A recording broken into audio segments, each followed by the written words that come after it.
may surprise us. A thriller in 6 episodes by Ted Wallis. Dramatised by him from his novel of the same name. Part 1, The Fortune Teller. Starring Leslie Sands as Jack Stoddart, Mary Wimbush as Jess Stoddart, and Cyril Shaps as Victor. Death may surprise us.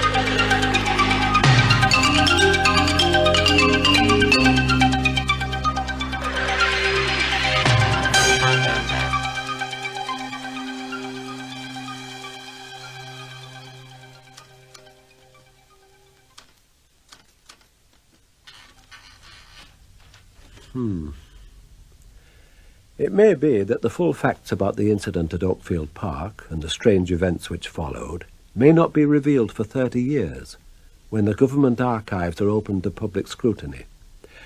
I didn't feel that I could wait that long. I may not even have that long. I type with 2 fingers and it's slow work. Oh, sorry, I forgot to introduce myself. The name is Lashwood, Hugh Lashwood. At any rate, I've done my best to piece together the whole bizarre story. Not unnaturally, the security services, MI5 in particular, were not very cooperative, and I was unofficially warned of dire consequences if I went ahead, a threat which I chose to ignore. Other people, many of whom I knew, were helpful, even anxious that the truth should be told. So the story that follows is as complete and accurate as I can make it. It began, I suppose, on that warm afternoon in late June, when the Prime Minister Jack Stoddart and his wife Jess arrived at his constituency of Okefield to open a local fete. Not unnaturally, the local Chief Constable and the Prime Minister's personal detective were at some pains to check the security arrangements. Ah, here he comes now, Daines. Hugh Lashwood. He's the local agent, responsible for the organisation of the fete. Afternoon, Chief Constable. Afternoon. Good to see you here. Oh, I'm not here out of choice, Hugh. No offence, but I'd sooner be on the golf course. Wouldn't we all? Hugh, this is Chief Inspector Daines, the Prime Minister's private detective. A pleasure to meet you, Chief Inspector, and my condolences. Condolences? Being nursemaid to the PM can't be the most exciting of jobs. I'm not looking for excitement, Mr. Lashwood. I've had my share of that. I've got 2 years to go, and a bit of peace and quiet will suit me. Hugh, perhaps you could fill the Chief Inspector in about this afternoon. What's the drill? Oh, the procedure hasn't changed in 20 years. They should finish lunch by 2:15. At 2:30 prompt, the PM, will declare the fete open. After that, he'll make a tour of the various stalls and sideshows. You mean he'll be out there with the crowd? You don't need to concern yourself on that score, Chief Inspector. The sort of people who come here are good, solid citizens. Solid, yes. Good. That's open to debate. He's a cynic, Chief Inspector. Ignore him. We'll have no trouble. In any case, the PM will have 2 of my men with him. You and I can sit here and relax over a gin and tonic. Could you make it appear? No problem. We've set up a private bar next door. Help yourselves. Now, if you'll excuse me, I'll be through with lunch in a few minutes. Mr. Lashwood? Yes? What time do you think we'll be able to get away? You'd be leaving now if the PM had his way. You can't stand these functions. But he'll have to put up a show, take tea with a few of the locals. I reckon you should be on your way back to Downing Street by 4 o'clock. See ya.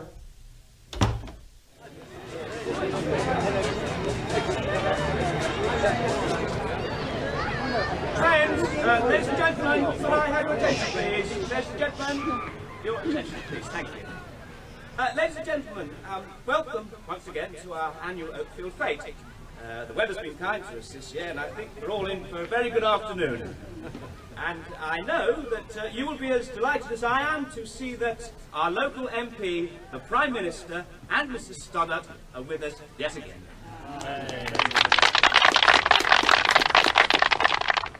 Prime Minister, we all know, or guess, what a heavy burden lies on your shoulders and what a busy schedule you have to follow.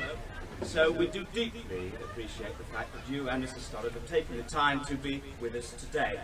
Thank you. May I now ask you to say a few words and formally open the fete. Thank you. Thank you. And thank you, Simon, for those kind words of introduction. You spoke about my schedule. It is pretty punishing, I admit that, but I can tell you frankly that this event, the annual Okefield Fete, is one of the highlights of my calendar, and it would take a couple of packs of wild horses to keep me away. And I know that my wife, Jess, feels exactly the same way. Oh, shut that damn window, Stu. I've heard enough. All right. Now, I'm sure you don't want to hear it. That's better. When a politician says he's going to be brief, you can take odds he'll yak on for 20 minutes. Pour me the rest of that bottle, will you? You don't need a secretary. What you need is a barmaid. Now, don't be cheeky, lass. You're too young to be cheeky. Here we are. Thanks. The truth, Sue, the real truth is not that you're too young, but that I'm too old. I can remember too much. I can remember when the Prime Minister and I were young comrades together, full of dreams and ideals. Ha! Ideals. Oh, we're in one of our maudlin moods, are we? Maybe. Seeing him brings it all back. It's all gone so sour it makes me sick to think about it. I look at Jack Stoddart today and I can't believe that this is the man I once knew. He's like a rubber doll. He can be pulled in any direction. Well, if you feel like that, why don't you quit? I'm just coasting, love. Going through the motions, hanging on for my pension. That'll be Liberation Day. Then they can all go to hell. It's his wife I feel sorry for. Jess. Do you know, when they got married, I was best man. Everyone thought they were an ideal couple, a perfect match. Now, They're still together. just about, but it's an echo of what it used to be. It wouldn't be good politics for the marriage to break up, so he puts on an act, like today. She's worth a dozen of him. Were you in love with her? Oh, don't be so damn stupid. You are young and cheeky. Open that window. Let's see if he's still talking. And so, my friends, I can promise you this.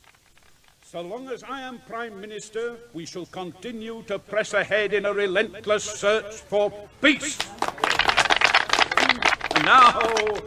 Now to the important business of the afternoon.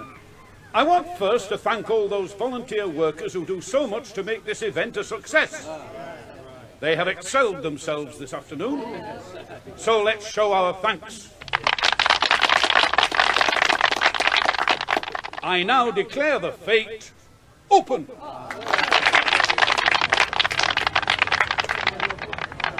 Thank you, Prime Minister. Would you like to make a tour of the fete now? Yes, of course. Excuse me one moment, though. I just want a word with my wife. Oh, yes, please. Jess. Jess, have you got a moment? Are you all right, Jack? Of course I'm not all right. Have you got my tablets? No, I didn't think to bring them. I might have known. I'm in agony. I could get someone to go to a chemist and get something. Don't talk daft, woman. Let everyone know I've got a dicky stomach. The gossip writers would have a field day with that. Okay, if you prefer to suffer, that's your choice. A lot of sympathy I get from you. All set, Prime Minister, Mrs. Stoddart? Yes, Simon, yes. All ready for the fray. Looking forward to it. Oh, just one point. We must be away by 4. A little earlier, if possible. No problem, it shall be arranged. Right, this way. We've got a fortune teller this year. Oh, marvellous. It's one of our own party workers, actually. It's very amusing.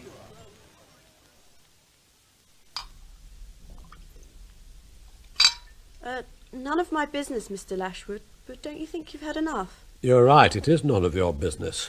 But if it's any consolation to you, young Susan, there's one thing I've learnt in the course of a long, varied and totally unsuccessful career. My capacity. I know to a quarter of a pint how much I can drink without falling over. And as you see, I'm still on my feet. Congratulations. What do you make of that fellow Sharp? Sharp? George Sharp, the one who's doing the fortune-telling. Oh, I don't really know him. He's a hard worker, I'll say that. Gone to a lot of trouble this afternoon. Do you know, he's actually got hold of a real gypsy caravan. I must go over later and take a look. What made you ask about him? I don't know. I suppose because he seems too good to be true. How do you mean? Well, he's been a member of the party how long? 6 months? He spends almost all his spare time canvassing or doing other jobs for us, yet I know no more about him now than when he started. I mean, well, most youngsters are like you, pretty left-wing, and you let us know it, but I couldn't for the life of me tell you where young Sharp stands. He is English, I suppose. Well, Sharp is a fair old English name, wouldn't you say? That's no criterion. I once knew a Lithuanian Jew called Carruthers, and I knew a Pole who went to speech training and eliminated his accent. At the end of the day, he spoke perfect English. The only trouble was, it was too perfect, know what I mean? Yes. It had no real character. George Sharp speaks rather like that. Does it matter? No, it's just that I like to place people. And him, I can't place. Come on, you lucky people, take a look into the future with the original Gypsy Petronella. The secrets of tomorrow revealed to you for only 20 pence. Step this way if you... Ah, Mr. Prime Minister, welcome. Step inside my caravan, and I will a tale unfold. A tale of the future. No, thanks. I've quite enough on my plate with the present, never mind the future. Come on, sir, be a sport. It's all for the cause. If you give a lead, the others will follow. Now come in and hear the gypsy's warning, good sir. I tell you what, you can read my wife's hand. Can't let you mess about with mine, we might break the Official Secrets Act. Go on, Jess. No, Jack, I'm superstitious. I don't believe in tempting fate. Why don't you both come in? Come on, friends, a round of applause for Mr. and Mrs. Stoddart. They're going to let the gypsy tell their fortunes. Give them a big hand. Oh, mate, there's no VAT. Don't be frightened, Jack. It's only George Sharp in drag. Find out who's going to win the next election, Come on, my beauties, the people have spoken. You can't ignore the voice of the people. Oh, come on, Jack. I'll go if you will. All right. Damn silly, I bet the press will make a meal of it. This way, sir. On the steps. In we go. In we go. The Prime Minister's offered me a gong. What? A medal, you ignorant young twit. Oh. CBE. He wants to make me a commander of Her Majesty's Most Excellent Order of the British Empire. What empire? The empire what was. He asked me about it this morning. Well, I hope you told him what he could do with his gong. Not in so many words. I said I'd think about it. You can't take it. A load of old imperialist rubbish. The trouble is, he means it for the best. He thinks of it as an honour, a reward for devoted service. It's an insult, not an honour. Oh, up the revolution. I'm not here. Yes? Oh, this is Mr. Lashwood's secretary. Can I take a message? Well, I'll see if I can find him. It's for you. Sounds urgent. OK, I better speak to him. Lashwood here. The time? What is this? Well, I make it exactly 2:46. Who is that speaking? Listen, if this is your idea of a joke. Now listen. Hello? Hello? He hung up. Where's the Chief Constable and the Prime Minister's private detective? Well, last time I saw them, they were in the bar next door. What's wrong? Chief Constable, Inspector, could you give me a moment? What is it, Hugh? I've just had a phone call. Could be a hoax, a nutter of some sort. What to do with the Prime Minister? I don't know. It was a man's voice, foreign accent. He said to clear the crowd well away from the fortune teller's caravan. There's a bomb in there, he said, and it's time to go off at 3 o'clock exactly. Is the PM still out there? As far as I know. Hell's bells, I'll get him out pronto just in case. It must be a hoax. Oh, better safe than sorry. Get to that damn microphone and tell everybody to clear the field. Keep it as low-key as possible. We don't want to panic. Will do. Constable! Constable! Sir? Where is the Prime Minister? May I ask, sir, why... The Chief Inspector Daines. I'm on assignment for the PM. Oh, sorry, sir. The Prime Minister and his wife are in the caravan over there. They went into... Come on! All right, sir.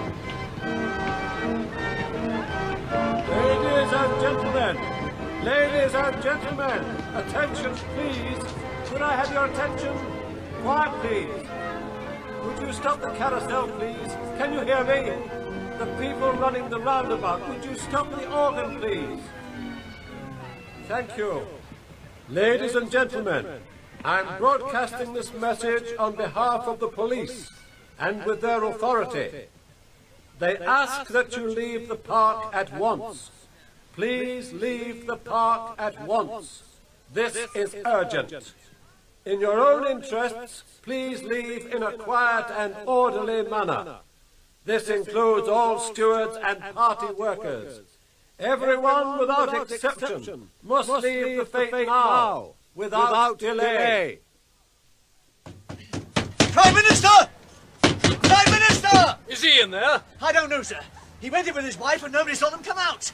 But I can't make them hear. The door is locked and bolted. Well, break it down. Constable, sir. Help me. Put your shoulder against this door. Right, sir.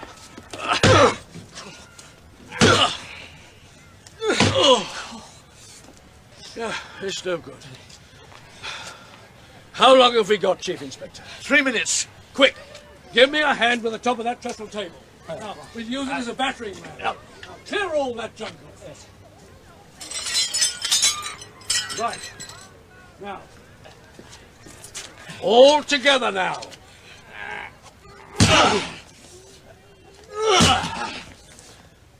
It's giving! Come on, one more time. Oh, that'll do. Pull that one away so that we can reach the inside bolts. God, look. Do you see that? There's another door behind this one, and it's made of solid steel. Steel? What the hell is going on? The windows. Try the windows. 2 minutes. Hey, the windows are all shuttered, sir. Well, then, break down the shutters, man. Aim there, at the hinge. We are through!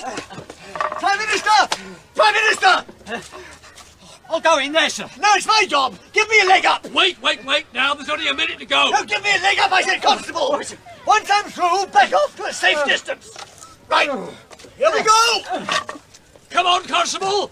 Back off. Get down. Cover your head. Come out, Daines. Less than 30 seconds left. Come out. No sign of them. It must be a hoax. No sign of them and no sign of a bomb. I reckon everything...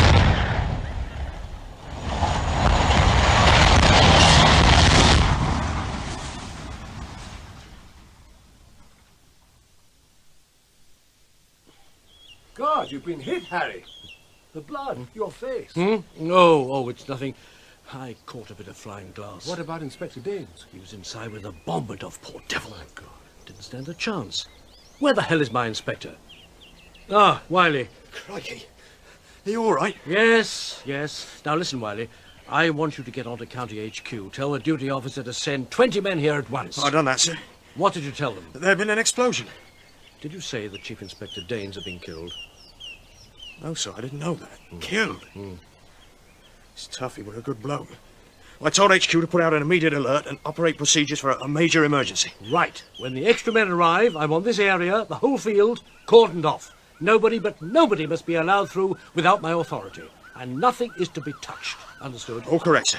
Chief Constable, could I ask Who are you? Press, Hemmings, County Times. I just want to know... Inspector. Sir. Have this gentleman and other members of the press escorted to the house. What about the Prime Minister and Mrs. Stoddart? What about them? Well, where are they? To the best of my knowledge, the Prime Minister and his wife left some time ago to fulfill another engagement. But no one saw the PM leave, sir, and his official car is still in the drive. Inspector, get this man off my back. Sir. I'll make a full statement to the press in good time. Yeah, well, if you could simply explain Come why... on, sir, you're the Chief Constable. Well, look, I just want to ask him about your answers. When? You won't hold the press off for long, Harry. I need time, Hugh. Time to think.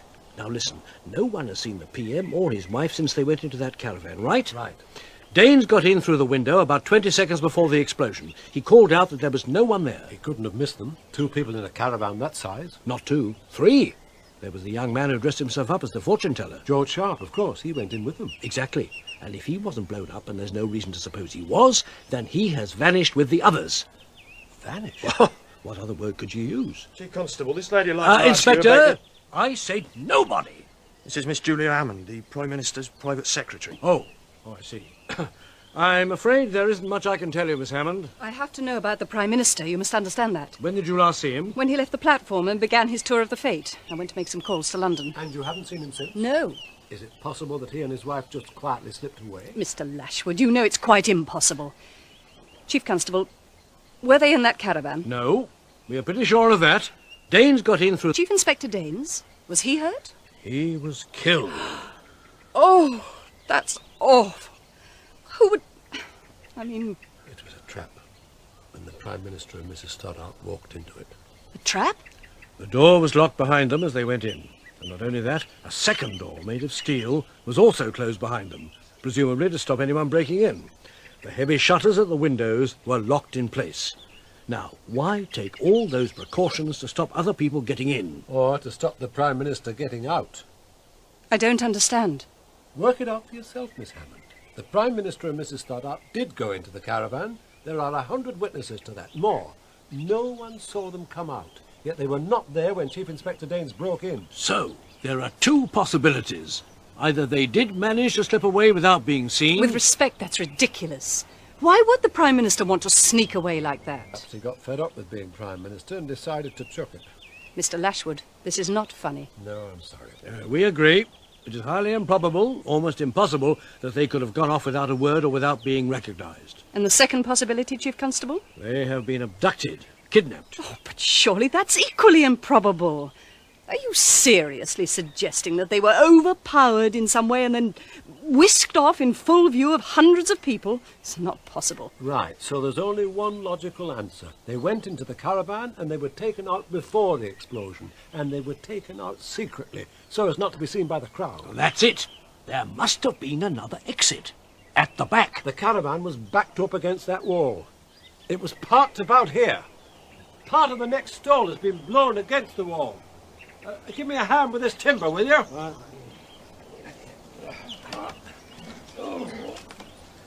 It's coming. Look! A gate! A gate in the wall! Right.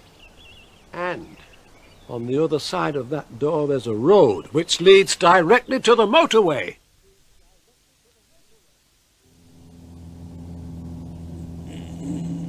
Ah, I see you're awake, Mr. Stoddart. What? Who is that? You wouldn't expect me to tell you that now, would you? Is that why I have this blindfold on? You're afraid I might recognize you? Mr. Stoddart, we are not afraid of you or anything about you. On the contrary, the boot, as they say, is on the other foot. Now just keep quiet and relax. These ropes, they're cutting into me. They're cutting off the circulation. Oh, we're in pain, are we? Never mind. Into each life a little rain must fall. Wait. Do you know who I am? Oh, yes. I believe I know who you are, Mr. Stoddart. The real question is not who you are, but what you are. What do you want? What's this all about? You will find out in good time. Where are you taking me? Where is this plane going? Questions. It's not too late. No real harm's been done so far. If you turn back immediately, I promise that I'll use my influence with the authorities to try and mitigate... Save your breath, Mr. Stoddart. There will be no turning back. You realize what you're doing, what you've done. You'll have the police, the security services, the entire country out after you. There'll be a national, no, an international outcry. They'll hunt you down wherever you go. Please, do not get excited. It won't help, I assure you. They'll find me. Wherever you take me, they'll track me down. God help you and your friends then. And what will they do when they've located you? Send a gunboat? The Air Force? Set up an invasion? You're taking me beyond the Iron Curtain. Is that the plan? The Iron Curtain. What an infantile phrase. And you think you'll find refuge there? Don't you believe it. Even in Eastern Europe, they'll never condone the kidnapping of a British Prime Minister. We shall see. Now, I think you'd better go to sleep again. What are you doing? Just something to help you relax. Don't try and struggle. We don't want to break the needle, do we?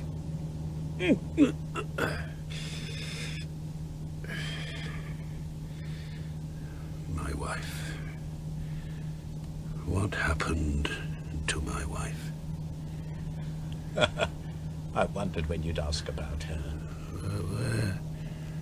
Where is she? Fast asleep. Is she on this plane? How could we possibly separate her from such a devoted husband? Now, sleep. Sleep.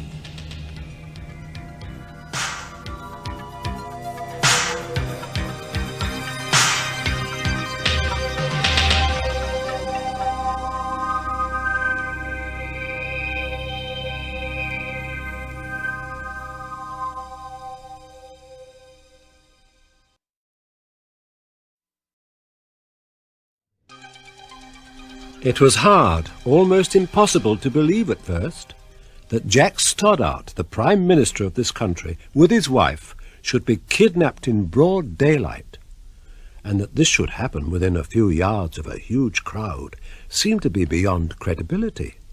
So much so that the first news bulletins made no mention of this extraordinary development. A senior police officer was killed this afternoon when a bomb exploded in the grounds of Okefield House in Leicestershire, where the annual fete of the local Labour Party was in progress. A telephone message warning the organisers to clear the area was received some minutes before the explosion, and it was while trying to locate the bomb that Detective Chief Inspector Daines, aged 51, met his death. So far, no group or person has claimed responsibility.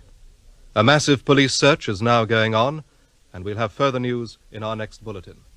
Meanwhile, down in Whitehall, in the corridors of power, it was panic stations all round, or something pretty close. The nation usually closes down on Saturday afternoons, so the key ministers and officials, much to their disgust, had to abandon their leisure pursuits and head for an emergency meeting at the Home Office. Ah, Douglas. Sorry I'm late, Home Secretary. No problem, we've only just started. What good works did we drag you away from? Cricket, actually, Home Secretary. Oh, good Lord, I hope you weren't batting. Luckily, no. Good. Gentlemen, this is Douglas Lamb, my principal private secretary. Yeah. He's relatively new, so you may not have met him. Douglas, Sir George Owen, the Commissioner of Police, and Sir Maurice Jennings of 5. How do you do? Now, Douglas, first things first. See if you can rustle up some tea, will you? It might be difficult, Home Secretary. It's Saturday and all that. Could we get on, Home Secretary? Of course, Commissioner. Douglas, I'm sure you'll arrange something. Try your charms on one of the messengers, eh? Yes, Home Secretary. Now, where were we? Ah, yes. I was about to ask, can you be 100% sure? I mean, there's no possibility of error. We'd look pretty foolish if we started a hue and cry and the PM suddenly turned up. I spoke to the Chief Constable in Okefield. All the evidence indicates a kidnapping, carefully planned and daringly executed. By whom? Maurice, any thoughts? Not as yet. The IRA? Provisionals? Impossible to say until my experts have examined the bomb fragments. I doubt the IRA, not their style. The bomb, yes, of course. But this sort of kidnapping would be something quite new. Any reason why they shouldn't try a new tack? No. Well? An operation as complex as this, I'm pretty sure we would have got at least a hint of it from our inside contacts. Well, does anyone have any idea at all about this? I mean, about the objectives of the people behind it? We shall know that when they contact us. Do you think they will? That is the usual pattern. Well, suppose they simply kill him, murder him. No, that's not likely. Not yet, at any rate.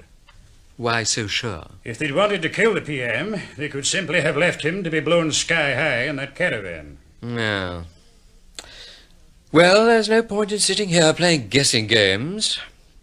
What is happening at Okefield, Commissioner? I've sent in a team under Commander John Knowles. Good. The best. Did you clear it with the Chief Constable? He asked for Knowles. He went up by chopper, so he should be there at any moment. Commander Knowles! Good afternoon! This way, sir. The Chief Constable's up at the edge, talking to the press. And that, ladies and gentlemen, is all I can tell you at the moment. Thank you. He's told us now. Chief Constable, may I ask you... No, you may not, Mr. Hemmings. I have no further statement to make at this time. You will be kept fully informed. Commander Knowles has just got here. Oh, coming. Thank you, ladies and gentlemen. Yes. Mr. Lashwood. Yes? Ah, Bert Hemmings, ace reporter of the County Times, no less. Might I have a word? Well? What has happened to the Prime Minister? You heard what the Chief Constable said. Look, you're the agent here. When this is all over, when they've all gone, you'll still be here. And you'll need the goodwill of the local press. You don't seem to try that line with me, Sunshine. Don't try blackmail. It won't wash. I was here when you were still a leer in your father's eyes. I've survived so far without your help, and I reckon I'll be able to hang on a little longer. Mr. Lashwood, I didn't mean Goodbye, Mr. Hemmings. Right, gentlemen. Well, I won't keep you. And I won't attempt to tell you what needs to be done. You know that better than I. I shall be available at all times. Thank you, Home Secretary. Douglas. Home Secretary's office? Yes. Put him through. The Deputy Prime Minister for you, Home Secretary. Billy, I take it you've heard the news? No further developments. Well, that's it. Completely disappeared. No trace at all. Well, we've held off the press, but we can't do so for much longer. Well, as soon as you get back, we ought to issue a statement. Thank you. Good. Well, I can hold the fort until then. Emergency cabinet at 10 tomorrow morning. Sir? Fine with me. Hold on a minute, will you? My private secretary has just passed me a note.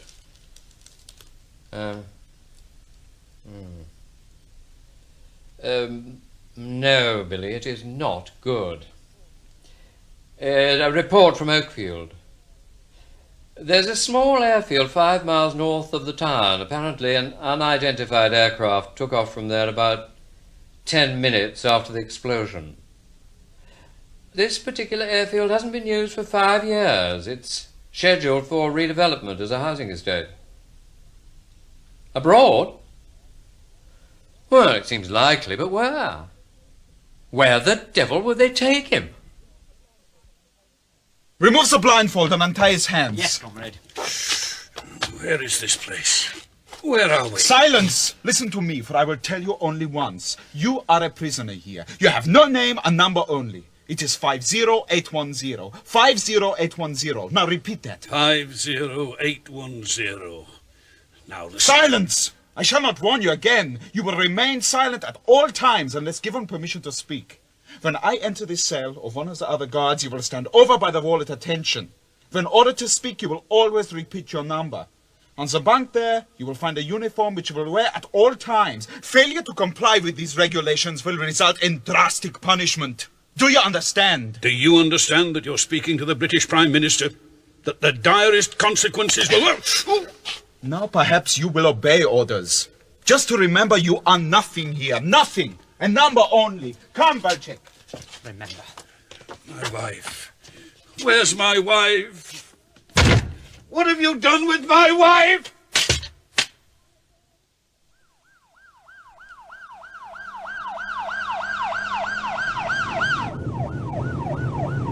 What's your name, Constable? Cook, sir. I make no criticism of your driving, Cook, which seems to me all it should be. But when you're driving me, will you do your best to remember that we are not on the television? This is not a rerun of the Sweeney or Starsky and Hutch. Sir? I think that Commander Knowles is referring to the siren. There is no need to have the damn thing blaring all the time. Oh, sorry, sir.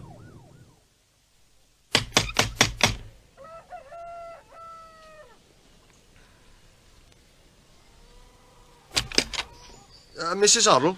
Police? Yes, I'm Detective Inspector Wiley, Okefield Police, and this is Commander Knowles from Scotland Yard. Madam? You rang the station. Of course. Soon as I heard that report on the wireless about the bomb and all that. He should have rung, really. My husband, I mean. But he can be that cussed at times. After all, he saw the blessed aeroplane, not me. Ring the police, I told him, but would he? Oh, not him. Yeah, it's the phone, you see. Is your husband in? He's in the kitchen, messing the place up with one of his blessed models. May we see him? Don't see why not. Come through and I'll make you a cup of tea. Thank you, Mrs. Hoddle. My pleasure. Well, come on now, George. These gentlemen have come a long way to talk to you. Oh, aye. I wonder, Mrs. Hoddle, would you mind if we had a word alone with your husband? No, I don't mind, but I warn you, you'll get nothing out of him on his own.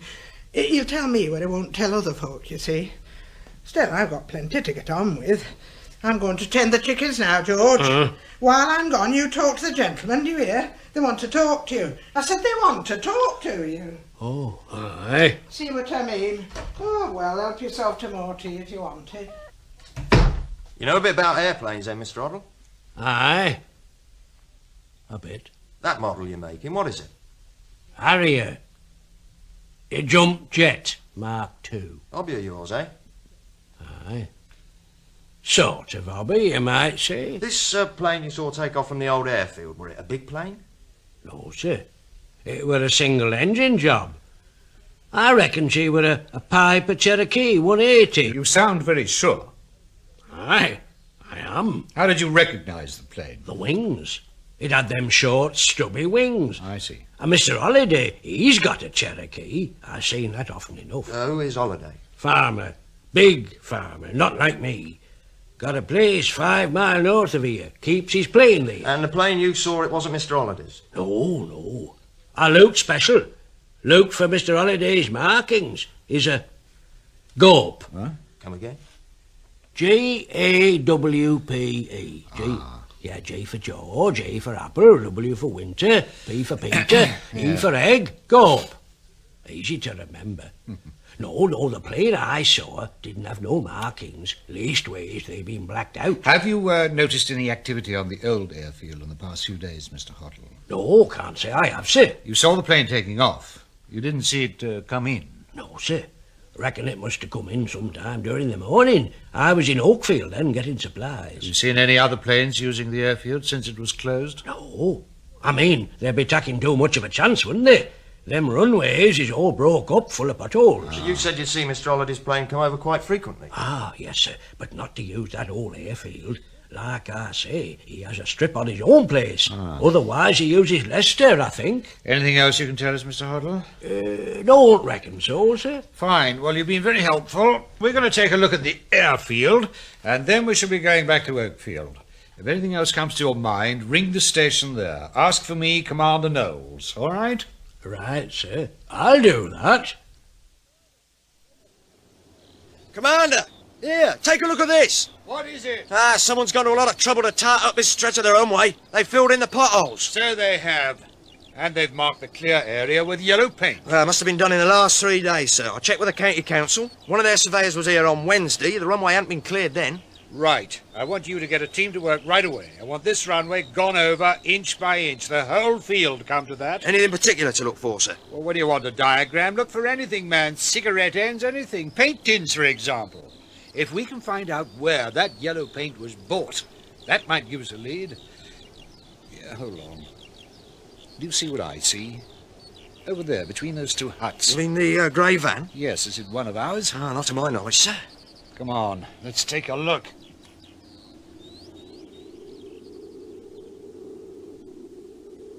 Don't touch anything. I know better than that, sir. Sorry. Ford Thames 1500 weight. London registration. 4 or 5 years old. Probably nicked. Well, I'll have it checked out. Looks a mess inside. You wanted cigarette ends, sir. That ashtray's full of them. Now, that rolled up bit of paper on the driver's seat. Can you reach it through the window? Oh, I think so. Yep. Just a bit. Got it.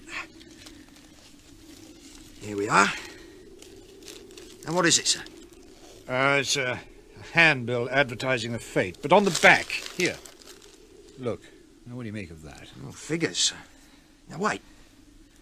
Yes, it could be. I reckon they're calculations about the wind velocities. Yes? Well, that must be it. The pilot of that plane must have sat in this van working out his flight plan. And those words underneath? I haven't a clue, sir. Foreign? Russian? Could be Russian or Czech. Yes, look. That word Praha, that's the Czech spelling for Prague. God, Czechoslovakia. Do you reckon that's where they've been taken? Good morning, Mrs. Stoddart. I said good morning, Mrs. Stoddart. I brought tea, but if you prefer coffee, I can change it. No trouble. No tea. It will be fine. It's a beautiful morning. Morning? Did you say morning? Yes. Don't look so surprised. You slept well. It's already 11:20. 11:20? On Sunday morning? Sunday. Now, I must get on. The bathroom is through there. You'll find what you need, toothbrush and so on. But if you need anything else, please ask. A boiled egg, do you, for breakfast, with some bread and butter? Sorry I can't get you a newspaper. We don't have English newspapers No, here. wait. Who are you? You may call me Jane. No, I didn't mean that. I meant... Oh, I'm so confused. Is this a hospital? No, nothing like that. Well, then why am I here? I shouldn't ask questions. Oh, please, please, I must know. I remember going into that caravan with my husband. Jack, my husband, where is he? Quite safe. I want to see him. You know what to do. I want to see him. That's impossible. Now, drink your tea and try to relax. Don't go, please, please. A moment ago, did you say something about not having English papers here? That's right. Well, then where am I? The windows, they're barred. Am I a prisoner? Am I? For the time being. Oh. But you're not badly off, are you? A beautiful room, lovely view, comfortable bed. Do what I say, relax. You will come to no harm if you relax and accept things. I'll bring breakfast in a half hour. Oh, and your clothes are there in the closet. Wait. Wait! Wait, please! I want to see my husband! Unlock this door and let me out! Do you hear? I want to see my husband! Open this door, please! How is the woman? A bit bewildered. I don't think she's fully taken it in yet. And the man, Stoddart. What about him, Carol? He's stubborn, Victor. He refuses to wear the uniform. In fact, he has torn it to shreds, and he will not use his number. You are too soft with him, perhaps. Well, short of beating him up physically, what else can we do? Starve him. He has had no food since we arrived here. Good. Keep him hungry. And don't let him sleep. Visit the cellar, his cell, every half hour. Keep the pressure on. We have to weaken his resolve, make him feel disorientated, helpless. Mrs. Stoddart seems very nice, a decent woman. That's enough, Jane. We must be on our guard against pity or any kind of sentiment. We must not build any sort of personal relationship with either of the prisoners. We must be utterly ruthless if we are to succeed. Clear? Yes, comrade. Victor. Yeah? Suppose the Prime Minister had not entered the caravan. What would we have done? Is that what you mean? Yes. I mean, our whole plan was based on the premise that he would rise to the bait and going to have his fortune told. But suppose he hadn't. We would have prepared another plan and waited for another day, another opportunity. Exactly. But personally, I had little doubt he would enter the caravan. He cannot resist playing to the crowd, you see. When will you begin to interrogate him? Tomorrow, perhaps. We shall see. Victor. What is it, Valchik? The British government has just put out a statement. It was on the BBC a few minutes ago. What did it say? That the Prime Minister and his wife have disappeared in mysterious circumstances. Very mysterious circumstances. Was anything said about kidnapping? Yes. The statement hedges a bit. It stresses that little is known at the moment, but that there is a strong possibility that the Stoddarts have been kidnapped by a terrorist gang. The Deputy Prime Minister has taken over, and a special committee of the Inner Cabinet has been set up to deal with the emergency. No mention of the plane? No. Good. So far, so good. So far, so very good. Gentlemen, this is Commander Knowles, who is in charge of the investigation. Commander, let me introduce Sir Maurice Jennings and Kevin Fraser. Commander. Thank you, Home Secretary. Good morning, gentlemen. Morning. Good morning. These gentlemen, Commander, as you've probably guessed, represent the two main arms of our security services. Sir Maurice is from 5 and Mr. Fraser from 6. In view of the report you sent down, I thought it best to have them here. Of course. Incidentally, gentlemen, at the first meeting of the Emergency Cabinet Committee, which took place an hour ago, it was decided, for the sake of convenience, to give this investigation the code name Westminster 1. Mm-hmm. Right. Well, any further news on that aircraft, Commander? Not a lot, Home Secretary. The Cherokee 180 has a range of about 500 miles with a standard fuel capacity of 36 gallons. If it carried auxiliary tanks, the range might be increased by another 200 to 300 miles. In other words, it could make northern Italy, northern Spain, Anywhere in France, Switzerland, West or East Germany. Ireland? Of course. Well, the information we have so far would suggest that the plane went the other way. In fact, that it was probably heading for Czechoslovakia. That's not possible. Why? Once over East Germany, the pilot could easily have put down to refuel. With respect, I didn't mean that, sir. What did you mean? Only, well, I know there are hard-line governments in East Germany and Czechoslovakia, but I find it hard to believe that either of them would support a terrorist outrage of this nature. Well, the international repercussions would be horrific. Oh, yes, you could well be right. May I ask the commander if he has any information as to the ownership of the plane? No, not yet. I have a man at the Civil Aviation Authority now checking the list of Piper Cherokees registered in the UK. I understand that there are some 304 planes on the list, so it'll take time to check their movements. But in the meantime, Home Secretary, may I make a suggestion? Yes, go ahead. I was wondering if it would be possible for Mr. Fraser and his department to make some discreet inquiries. Inquiries? Where? Well, that's up to you, but I would have thought, well, East Germany, Czechoslovakia for starters. You want me to pop over there and ask if they have purloined our PM, is that it? You said, only a few moments ago, that you could not believe that either the Czech or East German governments would support a terrorist coup, right? Aye, I did, and I'm still of the same opinion. Fine. Then why not put it to the test? You must have some contact in the region who could ask the right questions in the right places and come up with a few answers. Well, how about it, Fraser? Well, I think I might be able to put something together, Home Secretary. Excellent. Now, I know that Sir Maurice wants to have a few words about this fellow George Sharp. Yes. The young man who disappeared with Mr. and Mrs. Stoddart.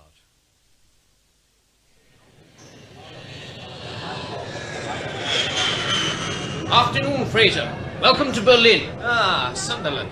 Let me take that bag. Thanks. Good flight? No short-haul flight is ever good, man. You spend more time on the ground at the airport than you do in the air. But it was adequate. Now then, have you fixed this meeting? Oh, no rest for the wicked. Mr. Lashwood? Yes?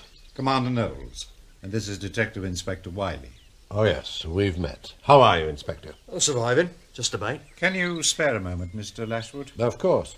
It's about this fellow George Sharp, the lad who played the fortune teller at the Okefield fete. Uh-huh. Look, come through to the back. I've got some comfortable chairs on the lawn and some cold beer in the fridge. There we are. So, and cheers. Yes, cheers. George Sharp. I know very little about him, really. He moved to Okefield about 6 months ago. As far as I know, he came from London.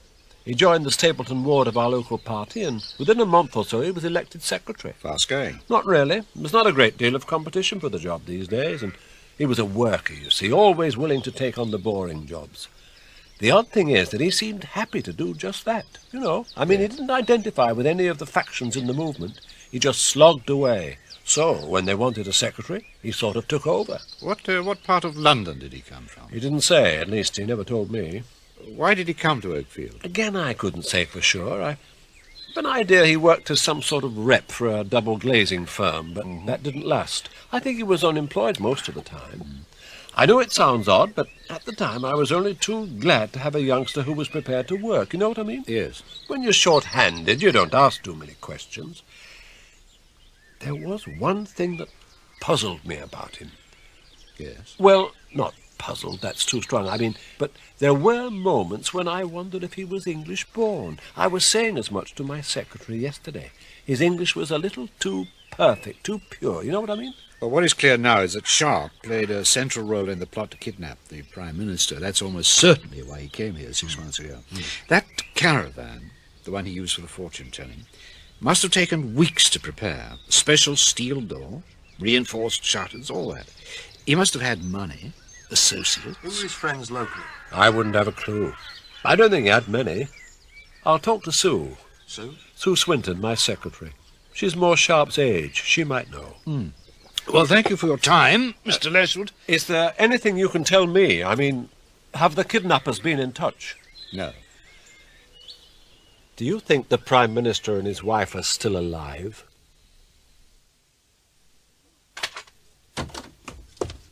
Prisoner 50810. You are wanted for interrogation. Move! Interrogation? Move, I said!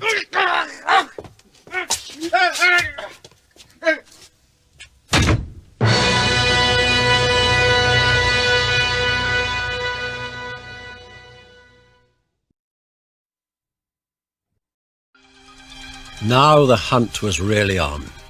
At first, the news of the kidnapping of the Prime Minister and his wife had been met by a shocked, incredulous silence. But this was followed by a deep anger among the people at large, and by an almost unprecedented mobilization of the forces of law and order. Hundreds of extremists were rounded up and questioned.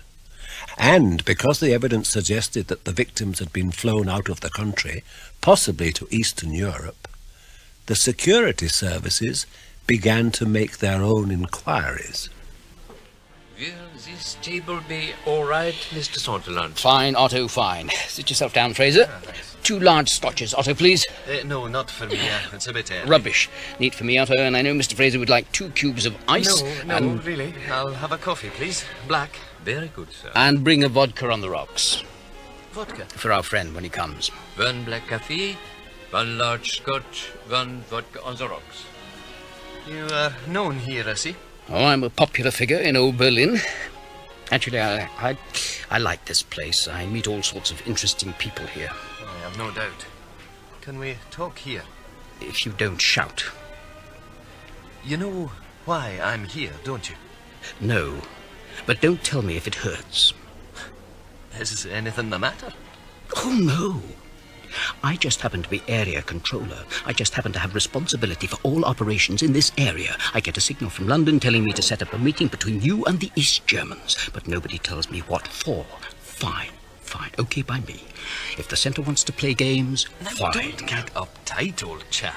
1 large scotch, 1 cafe, 1 vodka on the rocks. Thanks, Otto. Bitte.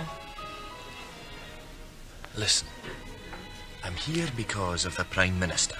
Now, you must have guessed that. We have evidence which suggests that he and his wife have been taken to Czechoslovakia. Czechoslovakia rubbish. Who dreamed up that one? Well, that's what I said. Nevertheless, I've been asked, ordered, to come and check it out. What the hell would the Czechs want with the British Prime Minister? Good question. To screw a few secrets out of him? Oh, he doesn't know many. Ministers only know as much as we choose to tell. Hold on. Here it comes. The name is Eike. Herr Dieter Eike. Good afternoon, Mr. Sunderland. Ah, Herr Eike. Glad you could come. Will you join us for a drink? That is kind of you. A vodka would be most welcome. Ah, on the rocks? Oh, you remember. I never forget a face or the drink that goes with it. 1 vodka on the rocks. Your memory and your anticipation do you credit, Mr. Sunderland. Allow me to introduce Mr. Fraser of our London office. How do you do? I do very well, Mr. Fraser, but not so your good selves, correct? I don't understand. Oh, come now, Mr. Fraser. You have, how is the word? You have mislaid your Prime Minister. Most careless. Well, mislaid is not the word I would have used. Perhaps not. However, you wish to talk to my people about this problem. I do have certain questions I wish to ask, yes?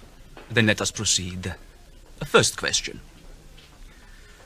I would like you to discover from the Czech and East German authorities if they have any knowledge of any light aircraft crossing their airspace. Come in. Get inside. The prisoner, Commander. Ah, excellent. Remove the blindfold. Yes, Commander.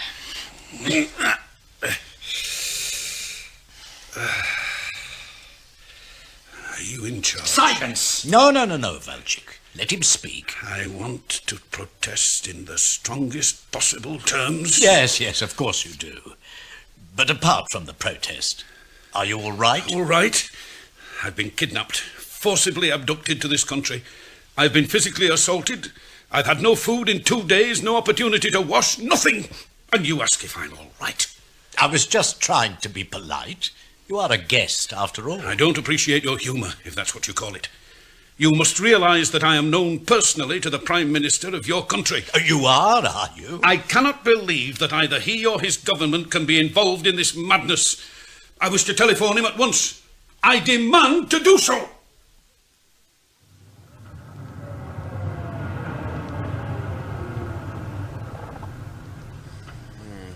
No sign of your friend Eike.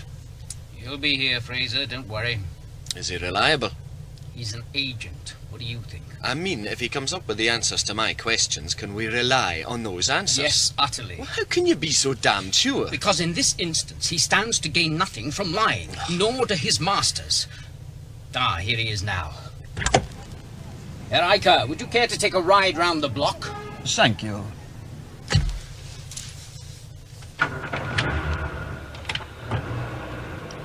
I will come directly to the point, Mr. Fraser.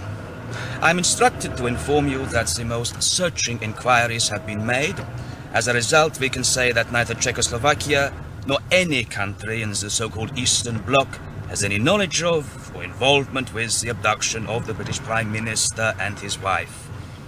Indeed, the authorities concerned strongly resent any suggestion that they might be implicated in this flagrant breach of international law. I can accept that. But I must ask, can your people be sure that Mr. and Mrs. Stoddart are not on Czech or East European soil? That they are not being held by some independent terrorist group without the knowledge of the authorities? Mr. Fraser, that is almost, if not quite, impossible. There are no terrorist groups in Eastern Europe. They would not be tolerated. However, I've been instructed to inform you that further inquiries will be made as a matter of urgency. I am obliged. Perhaps you'll be kind enough to drop me off on the next corner by the Botanischer Garten. You have nothing more to tell me? No, but I will give you one piece of advice. Gratis. Tell your people to look elsewhere, Mr. Fraser. Your Prime Minister is not in Eastern Europe or Russia. Perhaps it is simply that the kidnappers wished you to think so. What do the detective stories call it? A red herring. Exactly. A red herring. There's something here I don't understand. We shall try to make it all clear. Be patient. You're British. What I am is immaterial. It is what you are that is important. What you are and who you are. You are British. The other people I've met, with one exception, they are also British. Oh, you've dressed them in uniforms with red stars and so forth, but they are British, I'd swear to that. Victor, how much longer are you going to let him gabble on? You're right, he's becoming a bore. What do you want? If it's ransom, let me tell you there's no Mr. possibility... Prime Minister, we are not here for ransom. You have not been kidnapped, you've been arrested. And you're being held here as an enemy of the people to face certain charges. What are you talking about? What charges? They will be framed later, when your interrogation is complete. Interrogation? This is ridiculous, monstrous. By what right do you set yourself... What is monstrous, Stoddart? Is your betrayal of the people, of everything you once stood for. You have to answer for that betrayal, understand? We are going to take you through your entire life, point by point. We're going to examine every political move you've ever made, uncover and study each mistake. And at the end, you will see those mistakes as clearly as you see me now. You will understand them and you will admit them. Oh, yes. When we finish with you, Mr. Prime Minister, you will confess your errors to the whole world and be happy to do so. Thank you, gentlemen. Make yourselves comfortable. Excellent. May we smoke, Home Secretary? That pipe of yours? Far be it from me to deprive you of your simple pleasures, Maurice. Right. Well, shall we begin with your report, Mr. Fraser? Aye, well, it's very brief, sir. We've made certain inquiries, the result of which leads us to believe that the Prime Minister and his wife are not in Czechoslovakia, nor are they being held in any other Iron Curtain country. Can we rely on this information? Oh, as near as makes no difference. It is 99% accurate. Any comment, Commander Knowles? Only that I'm not surprised. It chimes with my own thinking. Which is? That we've been putting too much importance on that damn plane. I believe now that it was a decoy. A deliberate ploy to put us off the scent. Look, 2 people are snatched. Within minutes, a mysterious aircraft with its markings blacked out takes off from nearby. We naturally assume that the victims are aboard. And that assumption is further strengthened when we find an abandoned van at the airport. And in that van a note about wind velocities, which is written in Czech. Put like that, it does all seem a little too pat. Exactly. We were meant to find that van.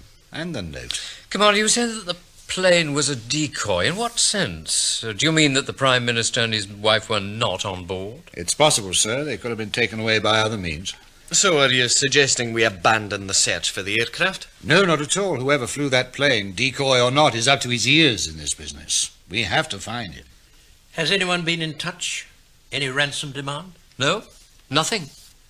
What the hell is their motive? First of all, Mr. Prime Minister, we shall begin with a simple exercise. I want you to write an essay. An essay? A self-critical essay on your life, your beliefs, your mistakes. I don't know what you're talking about. We shall give you pencil and paper, and Don't you will... bother. You and the rest of your little gang can go to hell. Watch your mouth. No, Valchik, that will do. That's enough, I said.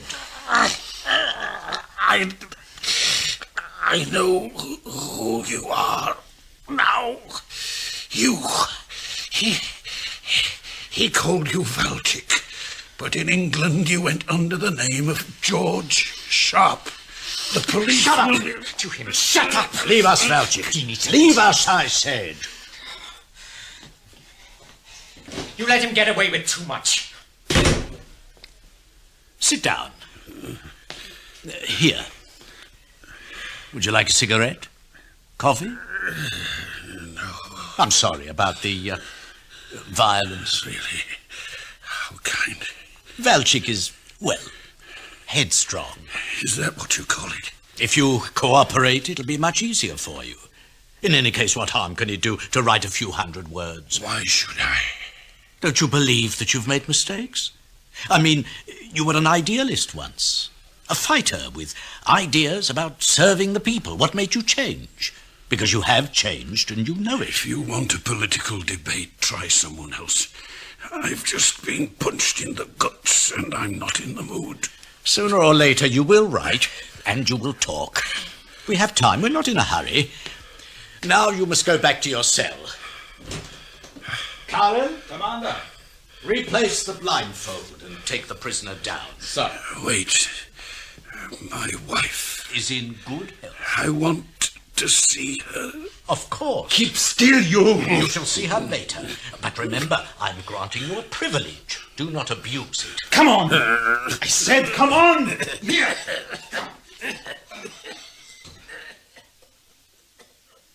Well? Nothing. He's a stubborn old man.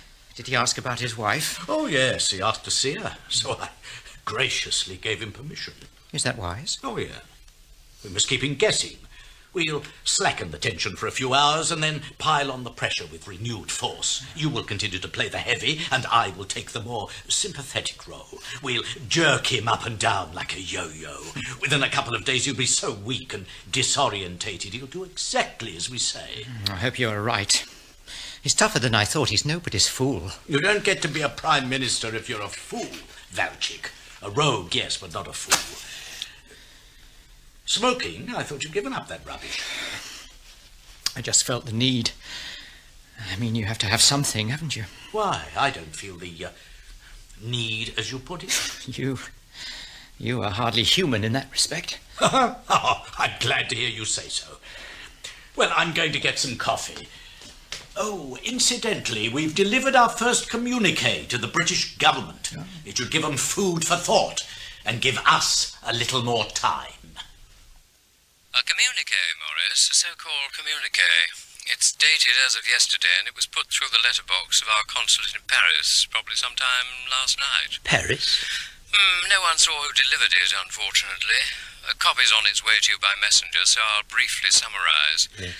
First, the communique comes from someone calling himself...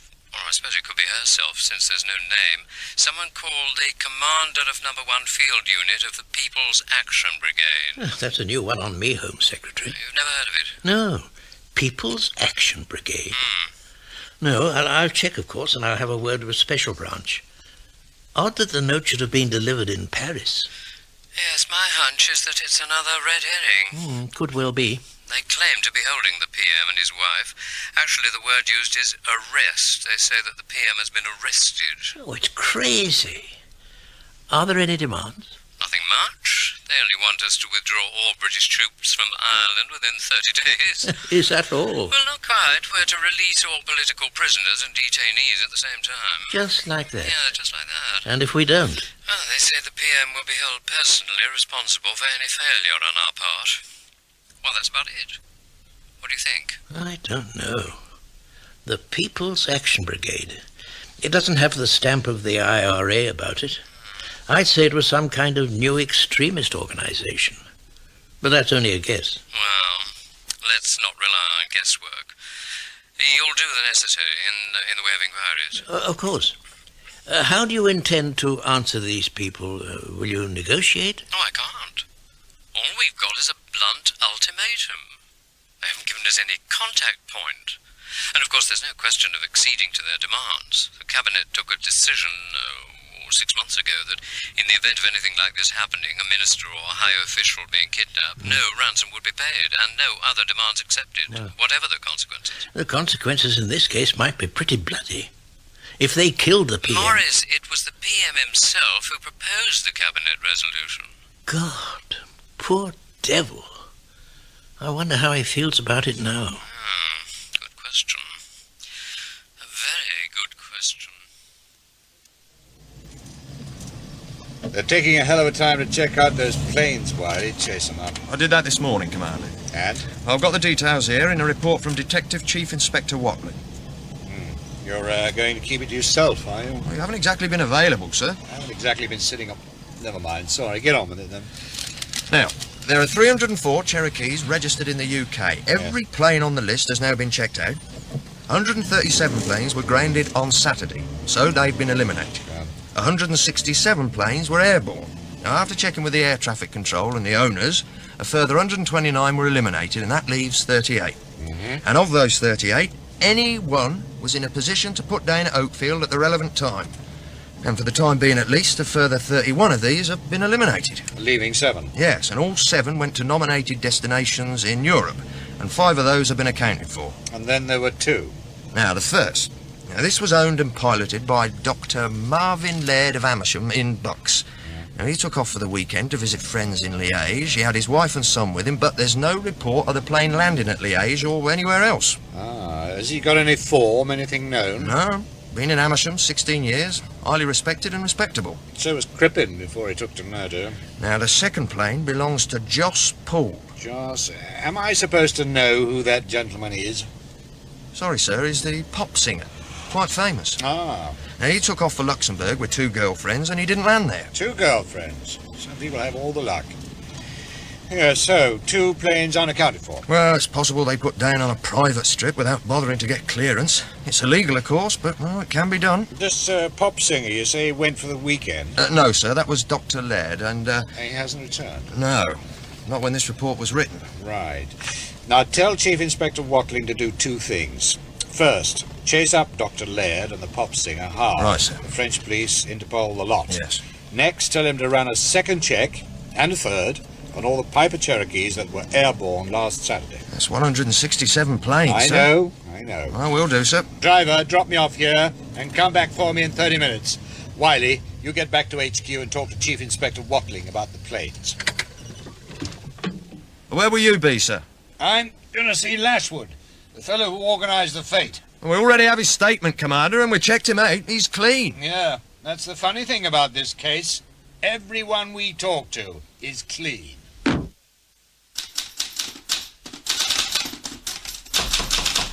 Come in. Mr. Lashwood. Ah, Commander Knowles. Come in, please. Thank you. Sue, do you think you could stop murdering that typewriter for a few minutes? Sorry. Sue Swinton, Commander, my girl Friday. Hello, Miss Swinton. Clear a chair, will you, Sue? Right. Sorry about the primitive surroundings, Commander. You want to talk, I take it? Thank you. Yes, that was the idea. What can I do for you? Sharp, Mr. Lashwood. George Sharp. The young man who went into the caravan with the Prime Minister, remember? But we went over all that yesterday. I've told you all I know. You've told me damn all. Oh. Now, look, this fellow was here in Okefield for 6 months. He was one of your members. He was active.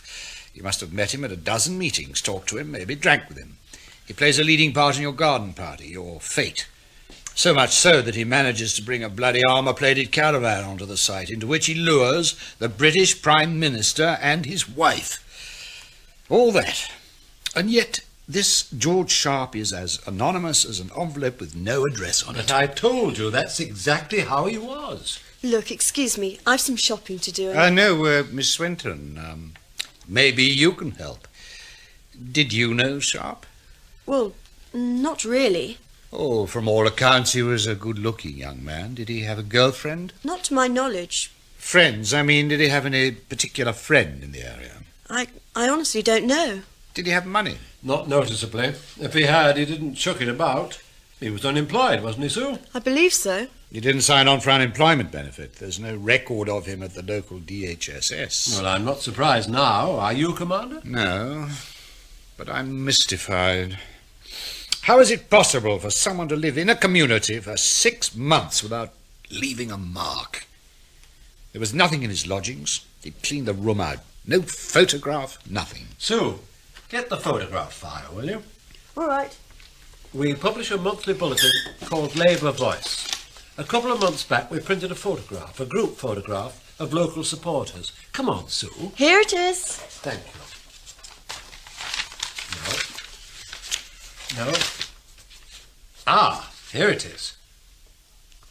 Damn, he isn't in it. I could have sworn. Well, that's that. I would have laid odds. Hold it, Sue, the other file, the reject pictures. Get it quick. Okay.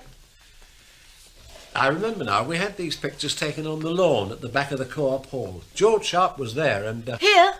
Oh. Got it. That's it. That's the one. You see? There he is, in the background. Just as the picture was being taken, he came out of the hall and got included in the shot. It threw the photograph out of balance, so I rejected it. Why wasn't he included in the other pictures? I don't know. As soon as he realised that we were taking photographs, he sloped off. Determined to remain anonymous, no doubt. But this picture will do. It should blow up nicely. In a few hours, the photograph of George Sharp will appear on millions of television screens, in every national newspaper, home and abroad. Someone out there must know him. Someone out there must be able to give us a lead. 3 ducks on a pond, a green bank beyond, a blue sky of spring and birds on the wing. What a little thing to remember for years, to remember with tears. Then out spoke brave Horatius, the captain of the gate. To every man upon this earth death cometh soon or late. And how can man die better than facing fearful odds for the ashes of his fathers and the temples of his gods? What are you doing? Occupying the time. I have an excellent memory, you see, and it's amazing how much verse you can remember if you put your mind... Will you never learn? Your instructions were to stand against the wall when anyone entered this cell and give your prison number when spoken to. Listen, my friend. I have had enough of games. This is no game, Stoddart. You must understand that for your own sake. Well, it is a sort of game, shall we say. Look, let me show you something. This room, cellar, whatever you like to call it, has been carefully made up to look like a cell in a Czech prison. You even went to the trouble of scratching odd names and dates on the walls to give the impression that other prisoners had been here. A clever touch, but not clever enough. Now, you see this name here? Joseph Carvas. And after it, the date, 1954. But you see, I knew Carvas quite well. He was arrested and shot in 1956, not 1954. I know because I sent a strong protest to the Czech government at the time. A name scratched on a wall? Well, what does that signify? That someone is playing games. And then again, that so-called prison uniform you tried to make me wear. I tore it to pieces, remember? Now, all the outer labels had been removed, but there was one inside, an English label from a firm in Leicester. Are you trying to tell me that the Czech authorities buy their prison gear from England? And why don't I hear or see any other prisoners? You want me to believe that we're in Czechoslovakia, all right? Say something to me in Czech or in Slovak. Go on. That's enough. Come on. You can't. Most of you are British. So what's this play acting for? What's it all about? I told you it is no game, no play. Now come. I am not going anywhere until someone tells me... Not even to see your wife? My wife? We promised you that you should, and we keep our promises. Like this. Look at me. Do you want to see her or not? Oh, yes. Yes. Here, let me remove the blindfold. Right. Very well. You have 15 minutes. Jess? Jess? Jack! Jack! Jack! Oh, Jack! Oh, Jack! Jess. Oh, Jess. Oh, Jack! Oh.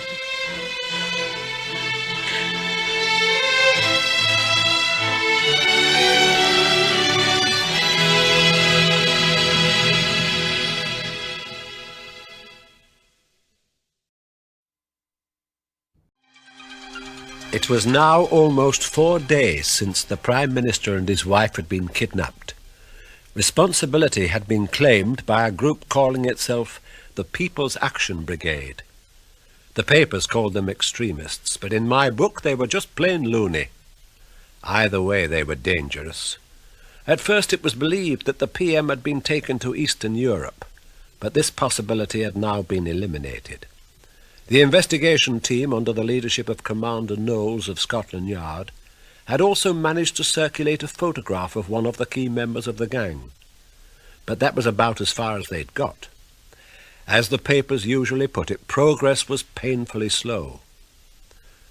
Meantime, after the initial shock of his capture, the Prime Minister, Jack Stoddart, was beginning to challenge his captors, and, for the first time, they allowed him to see his wife, Jess.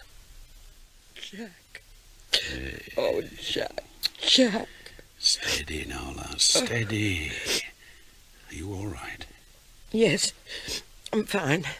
Fine, truly. The rum's nice and they've treated me well, but... Oh, God, what have they done to you? Nothing too serious. But look at you, your clothes, your face. My accommodation isn't quite up to this standard. They call it a cell. No washing facilities, no razor. Do you think a beard will suit me? Oh, no, don't joke, Jack. What about food? Not much. Potato soup, dry bread. Here, look. On the table, it's my breakfast. I've hardly touched it. Toast, butter, tea. Now, you sit down and eat. No, we haven't time. They've only given me a few minutes. We can talk while you eat. Now, come on. I don't want it. I don't need it. All right. I could do with something. Jack, who are they? What do they want? God knows. And where are we? I don't know that either. They tried to make me believe that we were in Eastern Europe, Czechoslovakia, but I've exploded that one. But I mean, the girl said there were no English papers here, and I seem to remember being on a plane. We were meant to think that, but it was a fake. We were blindfolded. They probably played a tape recording of sound to simulate the interior of a plane. They've simulated a lot of things, like this place. It isn't a prison. Does this look like a room in a prison?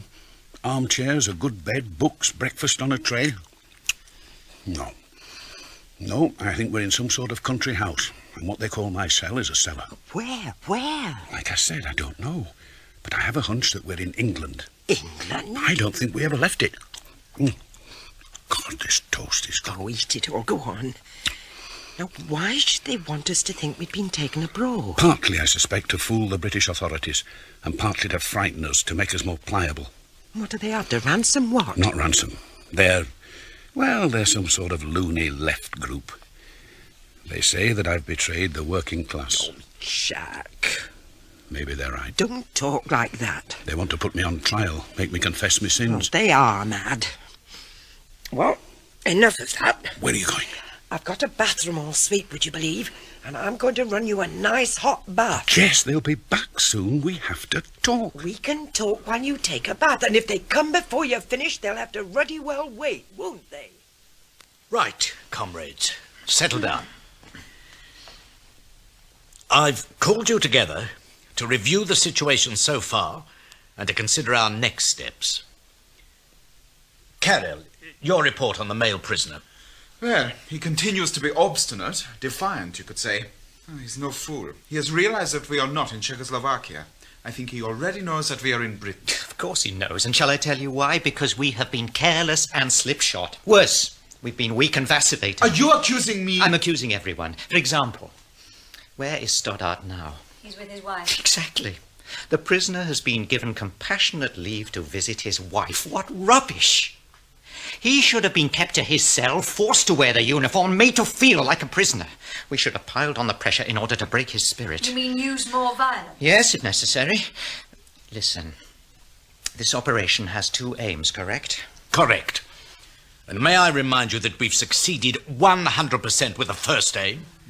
We intended to cock a snook at the establishment, the police, all the power of bourgeois society by lifting their top man, their chief lackey, right from under their noses. And we have done it. We have done it. We have shaken some. It's true, you have to admit that, Valchik. So, 3 cheers. But what about our secondary target? We were going to take this Prime Minister of theirs, pin him to a board and dissect him. But what happens? We start to feel sorry for him and for his lady wife. Oh, that's not true. Not you so much, Victor. Oh, thank you. But Cyril here and Jane. No, I've seen it in your faces. You're thinking, he's an old man of 60. He's the son of a miner. He's a human being after all, and we all make mistakes. And his wife is a good, decent woman. If I can read this rotten sentimentality in your eyes, so can Stoddart. You can bet money on that. Why else do you think he's obstinate, defiant? Because he sees the weakness in you also. May I say something? You have the floor. I know it's stupid, irrational, but I can't take the violent bit. It's one thing to think of it as a political necessity, but to carry it out, to see it being done, no. And not just the physical violence, the other side too. Half starving the man, letting him live in filth. I can't take it. But we did discuss all this, Jane. I know, but there's a difference between theory and practice. I mean, like the wife, I used to think of her as a dull, smug old bitch. But she isn't really. Well, she's a nice person, a decent person. Oh, nonsense! And her husband hasn't given her much of a life. Right. Get into that water and have a good soak. You don't have a razor? I didn't think to bring one with me. Jess, you're a marvel. Say that again. Why? Only that it's a long time since... Oh, never mind. Now, in you go. Right. Oh, marvellous. Oh, it's great. Perfect. Jess, listen.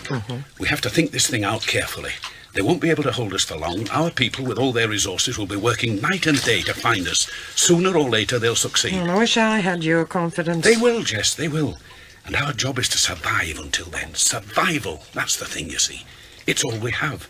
At the moment, the strength is on their side. We have to hang on. Look, I'm not thinking of myself. You never do, lass. No, seriously. I mean, it's not so bad for me up here, but you, what they're doing to you now and what they plan to do, frightens me. Shush, don't worry about me. I'm tougher than you think.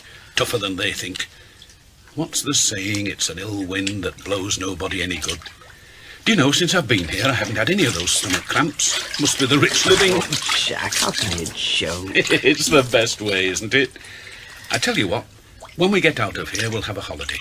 Go away together, just the two of us. We haven't done that in years. Where have I heard that before?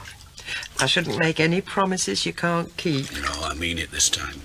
I really mean it. We'll see. Now then, you give me that soap and I'll give your hair a good wash. It's filthy. Yes, Jane has raised an important point. She's expressed her feelings with total honesty, as we would expect. Let me put my view of the matter. First, it's no disgrace to feel sympathy, pity. Such human feelings are natural. On the other hand, as revolutionaries, we must recognise that in certain circumstances, those same human feelings can also betray us. To be a true revolutionary, one has to learn to discipline one's emotions and to use them for the good of the cause. It's not enough to hate capitalism objectively, impersonally. It's necessary to hate the capitalists themselves, to develop a deep, revolutionary hatred for our enemies. And to that end, we must enroll our emotions, make them... Who's that? Karen, take a look. Okay. It's Thornby, in the jeep. Oh, all right. We'll adjourn the meeting until this afternoon. Let's hope it will prove to be more useful than the discussion we just had. You're becoming cynical, comrade. It's the company I keep. What's that supposed to mean? It means that we talk too much, that's all, too much discussion.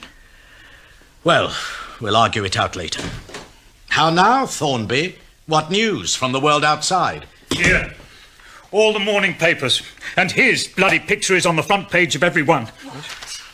Valchik, your photograph. No. Where did they get that? You were warned, you had instructions, no photographs. I don't know how they got that. I was careful. But not bloody careful enough. It's not so bad. They haven't got Valchik's real name. They've named the man in the picture as George Sharp. Well, it's not so bad. Bad enough. Right, we're not in any danger yet. It took us a year to plan this operation, and they won't find it easy to break our cover. All the same, it would be a mistake to underestimate the authorities. So, in view of this latest development, I propose that we speed up our plans. We'll send the government another communiqué, and we'll start tightening the screws on Stoddart. There we are. Yes, your hair's more or less dry. Thanks.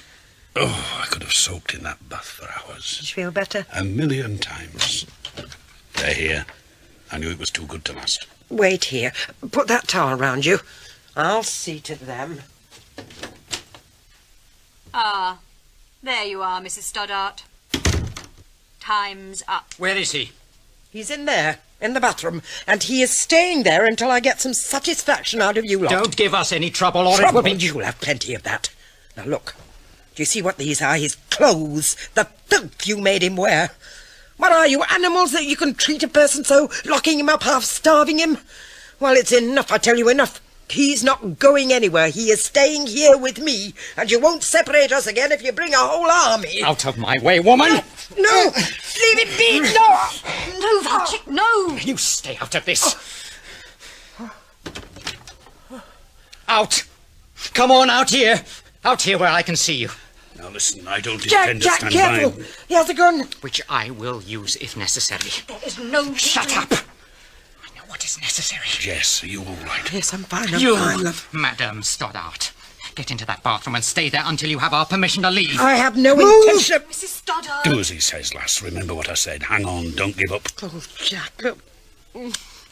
Now, if you hurt my husband, if he comes to any harm... Go along, Jess. All right, Jack. Take care, love.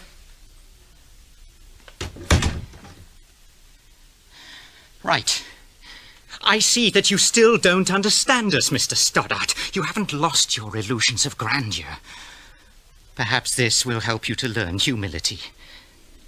All I have to do is squeeze this trigger, a very gentle squeeze. And where would you be then? I wouldn't be much use to you dead. Oh, don't deceive yourself. We don't really care one way or the other. What's this then? Sweat. You are sweating. Imagine that. What is it, fear? Are you afraid of me, perhaps? Afraid of death? You've been watching too many American television shows. You even remember the dialogue. That's the first lesson. When I have finished, you will have learned to hold your tongue. You will have learned to fear me. Now, we have brought you a uniform. Here.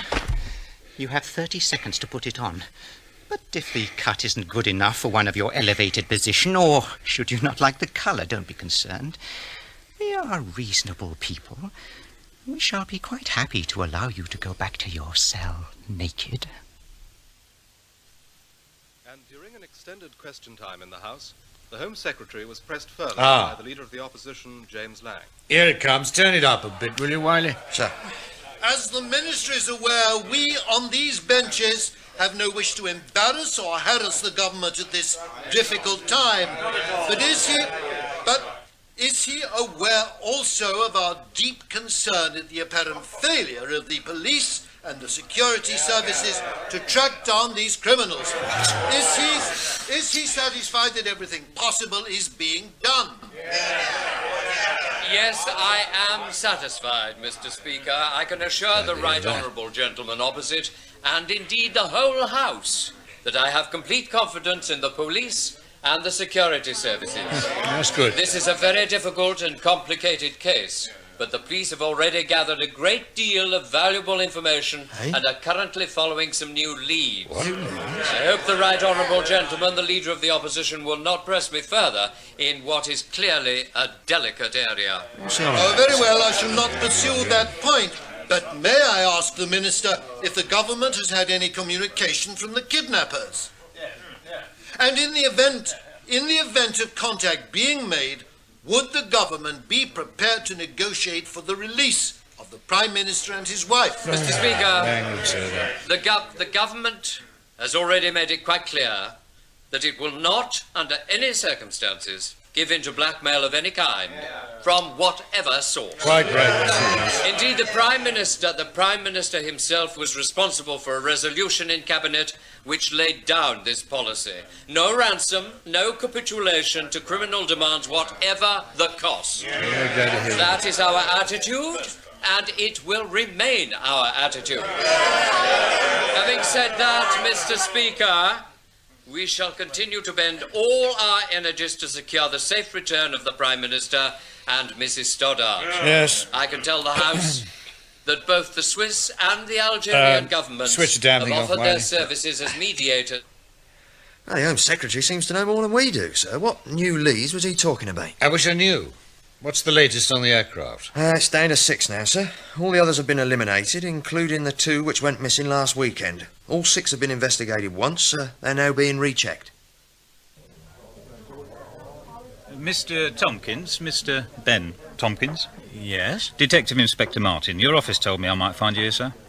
My secretary knows my drinking habits too well. Actually, I do have a dinner date. I just popped in for a quick one. Oh, that's all right, sir. This won't take more than a minute or so. Can I get you a drink, Inspector? I'll have a half of that draft bitter, if I may, thank you. Half of draft bitter, please, Cheryl. They're coming up. Now, what is it, Inspector? If it's about my Piper Cherokee, I've already made a statement to the police. Oh, we're just double-checking, Mr. Tompkins, just to see if you might have remembered anything else. Here we are. Keep the change, Cheryl. Thanks, Ben. Cheers. Cheers.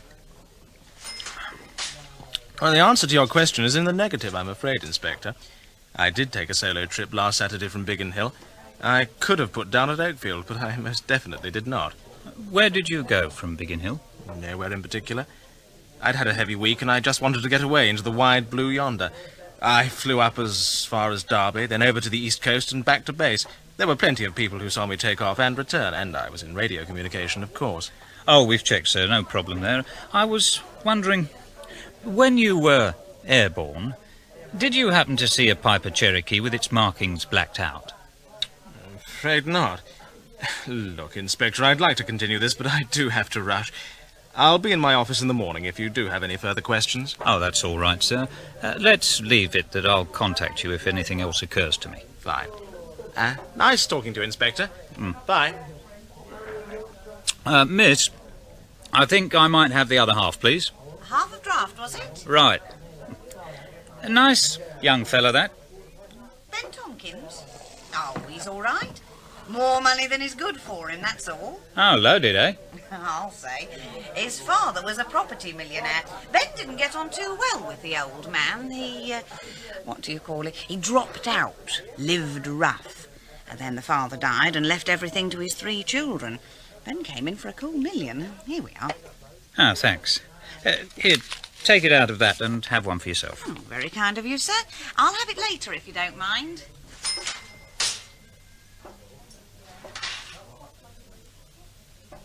Your change. Oh, thanks. So, he came in for $1 million, did he? Could have been more. I tell you one thing. It changed him. Well, I imagine £1 million would change most people. But you should have seen our Ben.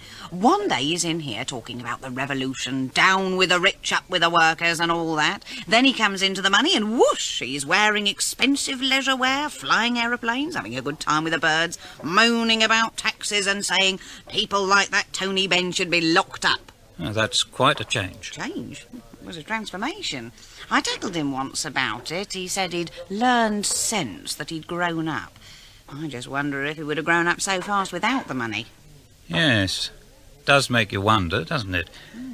When did this transformation take place? Oh, a year? 18 months ago? Interesting. Well, I must be on my way. Thanks. You're welcome. Night.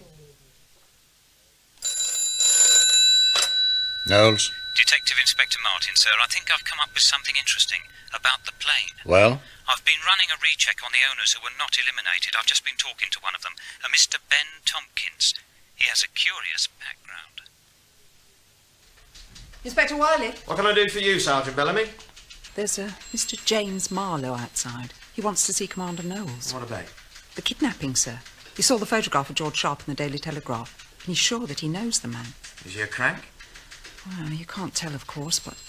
No, I wouldn't have said so. Why does he want to see Knowles? Won't I do? He insists on seeing the top man. Well, sounds honestly like a nutter. Well, hold on. I'll just go and check. Now, Martin, don't pull him in yet. Put a round-the-clock tail on him. Sir. Come in. Report to me immediately if there are any significant developments. We'll check further this end. And listen, don't lose him. Right, sir. Wiley, I think we may have something. A Mr. Ben Tompkins owns a Piper Cherokee and admits to being airborne last Saturday. Young, filthy rich. Rich? Well, this operation must have cost thousands. Someone had to finance the kidnappers. Look, I want you to get on to Special Branch. Find out if they've got anything on Tompkins. Was he ever a member of any of the loony left groups and so forth?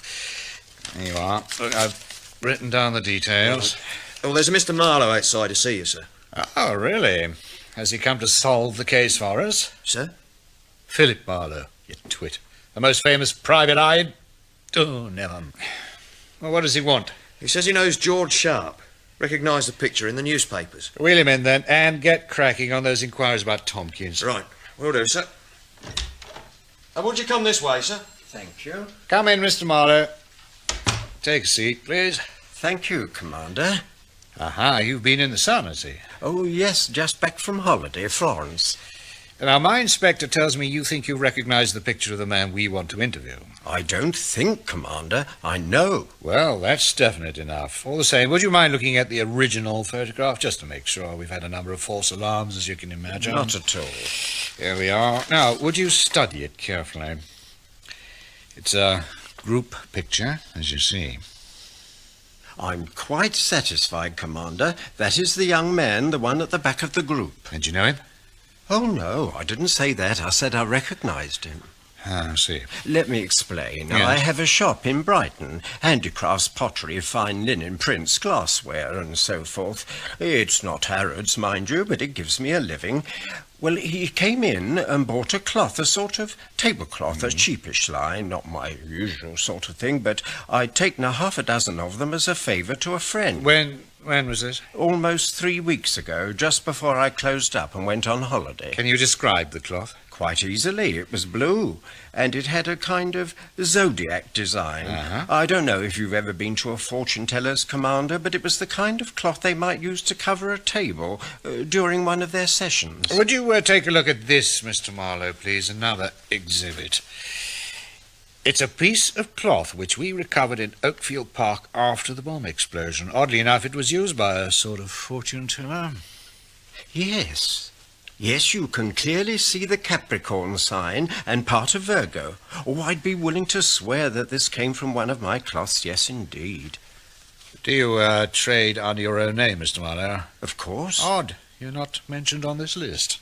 Yes? These cloths were made in Hong Kong. We traced the UK distributors and they gave us a list of their retail outlets, and you are not on it. Hong Kong, you say? Oh, that's most distressing. I was assured that the cloths were British. I don't like to be deceived. Where did you get your supply, Mr. Marlowe? As I said, from a friend. He has a shop rather similar to my own, though on a smaller scale in Cheltenham.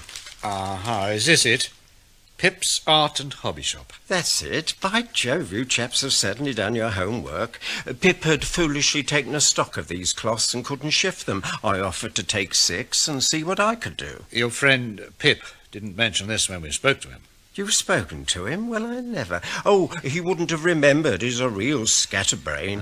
Confidentially, I don't think his business will survive much longer. Yes. He's no head for it, you know. Yeah, right. Now, let's get back to your shop. Did this young man say why he wanted to buy the cloth? No, I'm sure he didn't. How many other customers did you have that day? Goodness, that's a question. I could look it up. I keep meticulous records. Yeah, at a guess. At a guess, 20. Oh, no, it was a Saturday, so it would be nearer 30. 30 customers, and it was over 3 weeks ago. Why should you particularly remember this one person? Well, partly because I sold him that particular cloth. It was the only one I'd managed to move. And partly because of the girl. Girl? What girl? Didn't I say? No, you didn't. Oh, well, he had this girl with him. Not exactly with him, you understand. She waited at the entrance to the shop, and I noticed how pretty she was. Exceptionally so. Quite beautiful, with lovely corn-coloured hair. You're sure they were together? Oh, yes. At one point she made a signal to him to indicate that time was getting on. And as they went off together, she took his arm and laughed up into his face. I'd like you to give me a description of the girl, as detailed as you can make it. No need for that, surely. You have her photograph. What? There, in that group picture you showed me. This one? That's it. There she is, in the foreground, to the left. She's beautiful, isn't she? Thank you, Mr. Marlowe.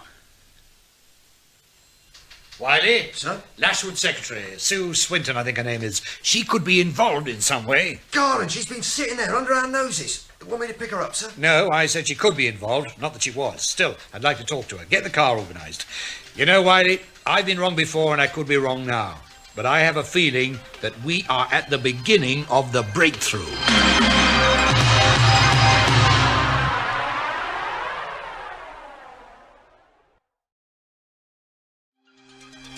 The beginning of the breakthrough. That's what Commander Knowles was to call the latest development in his investigation into the kidnapping of the Prime Minister and his wife. A week in which all the massive resources of the police and the security services were mobilized had produced very little. But Knowles had uncovered a rather tenuous link between a girl named Sue Swinton and one of the kidnappers. It didn't make me too happy, because Sue happened to be my secretary. Away for the weekend. Any idea where she's gone? No, Commander, I haven't, I'm afraid. I'm sorry. Can I help? No, I don't think so. You see, Mr. Lashwood, I want to ask her why she lied to me. Sue? Why would she do that? You were there. She said she hardly knew the man who called himself George Sharp. Well, I never saw them together, except at party meetings with lots of other people. But someone did see them together, at Brighton 3 weeks ago. What's that, a couple of 100 miles away? And it was a Saturday. Does that suggest that she hardly knew him? Sounds like a weekend away to me. Okay, maybe you're right. I don't keep a check on Sue's private life. But if you're suggesting that she's tied up with a kidnapping, I'd find that hard to credit. But if she were, it would explain a lot, wouldn't it? From the point of view of the kidnappers, she's in a key position. This is the Prime Minister's constituency. You are his parliamentary agent, and Sue Swinton is your secretary. Yes. She'd have access to details of the PM's visits to the area, and she'd know all about the timetable for the fete, right? Yes, it's true, but young Sue? Good God, she's a baby. 20, that's all. It can be a dangerous age. Is she particularly left-wing, Mr. Lashwood? Well, yes. I wouldn't have much respect for her at her age if she wasn't. Oh, yes? But she's not one of the wild ones. Well, you've seen her. She looks after herself, dresses well, doesn't shove her ideas down people's throats. You're pretty defensive about her, Mr. Lashwood. Am I? Oh, maybe I don't like the presumptions you seem to be making. Tell me, who were her particular friends? Who might be able to tell us where to find her? I really don't know. I suppose you could check with her parents. They live in Wetherby, I think. She may have gone there for the weekend. Well, hold on. I've got the address here somewhere. Has she got a car? Yes, sir. An old bagger. Anglia, I think. Afraid I don't know the number. Ah. Tell me something, Commander. It's been a week since the kidnapping. This morning the Daily Express suggested that the Prime Minister could be dead. What do you think? I remember the house where I was born. The little window where the sun came peeping in at morn. He never came a wink too soon, nor brought too long a day. But now I often wish the night had borne my breath away. I remember the roses red and white. Still reciting poetry, are we? Typical bourgeois occupation. What do you want? Do you know what some of your newspapers are saying, Mr. Prime Minister? They are burying you already. There is speculation that you might be dead. What do you think of that? No comment. The point surely is that if we kill you, they won't be surprised. If I shoot you with this... Oh, we're back to guns, are we? Everything comes back to guns in the end, isn't that so? Use it, for God's sake. If you're going to fire, get on with it. Anything to oblige.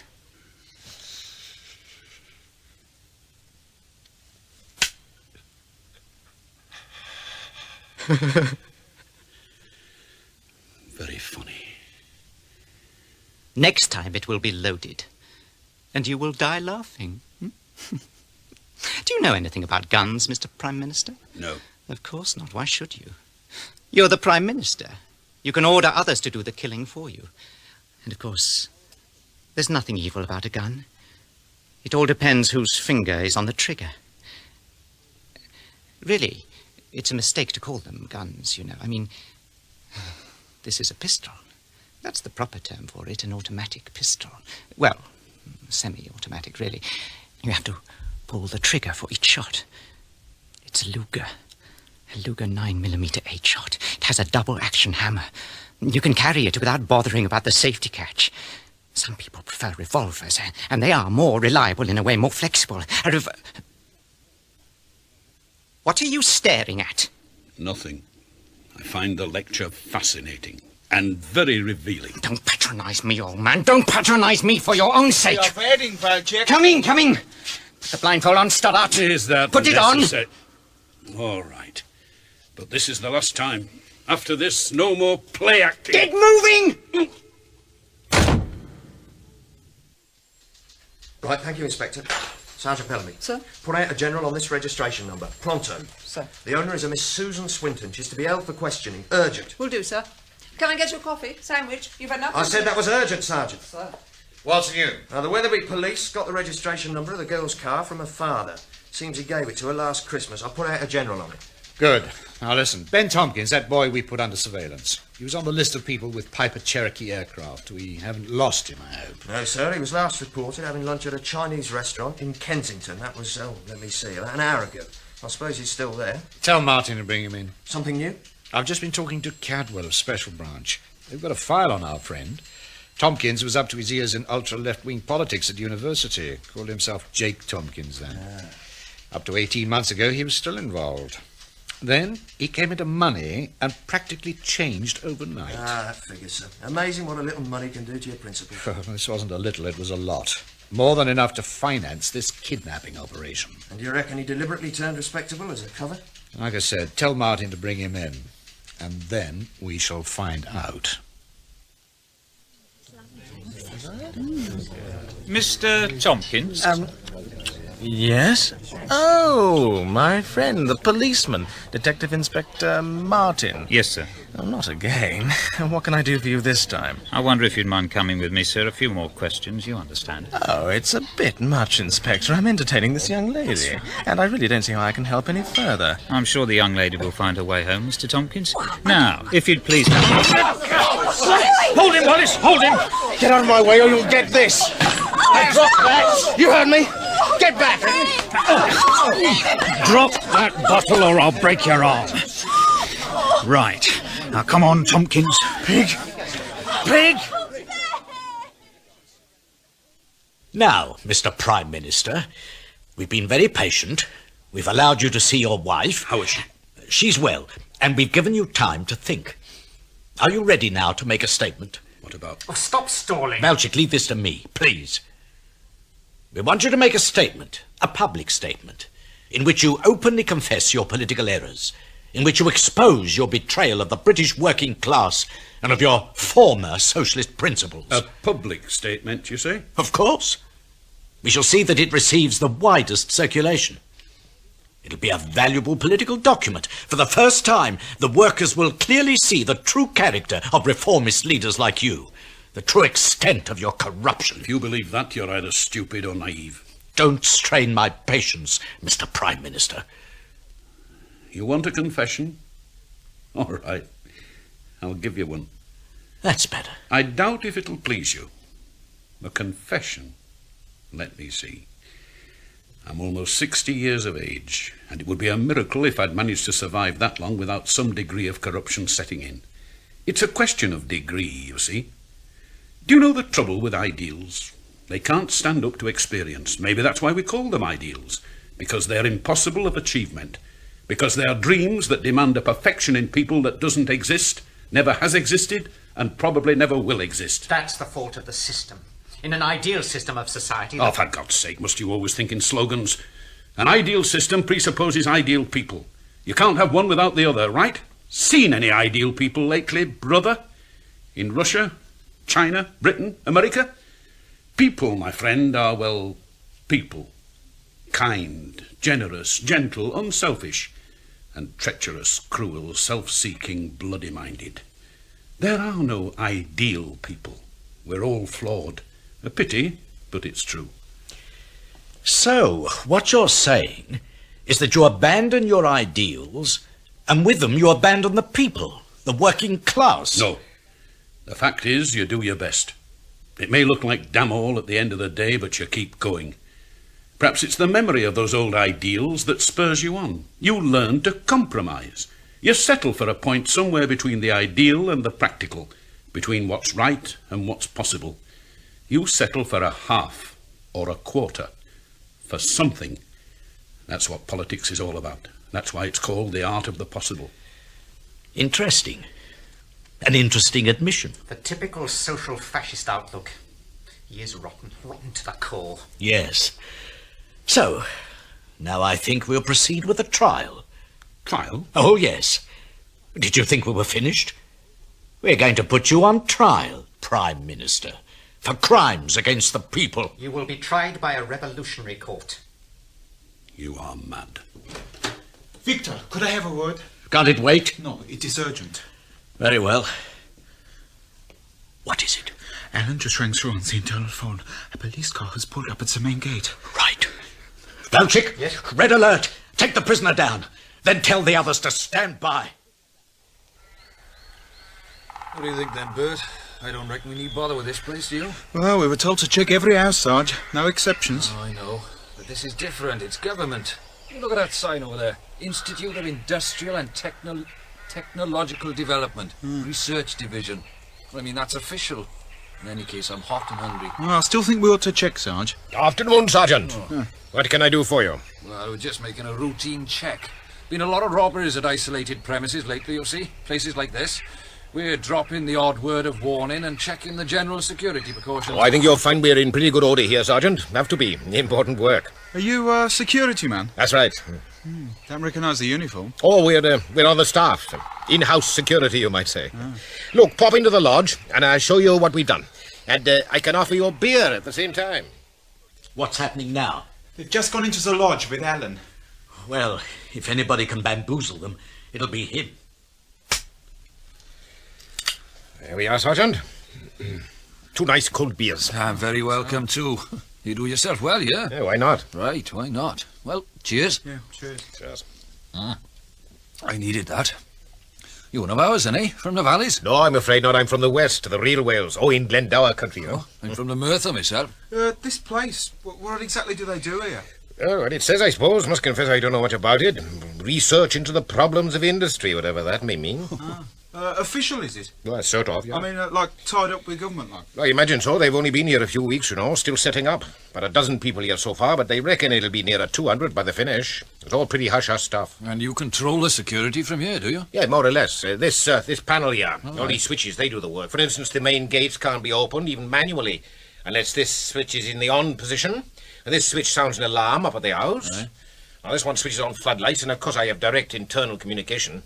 We have a firm coming to install an electronic system which will protect the house and the perimeter fences. Pretty comprehensive. Oh, money no object.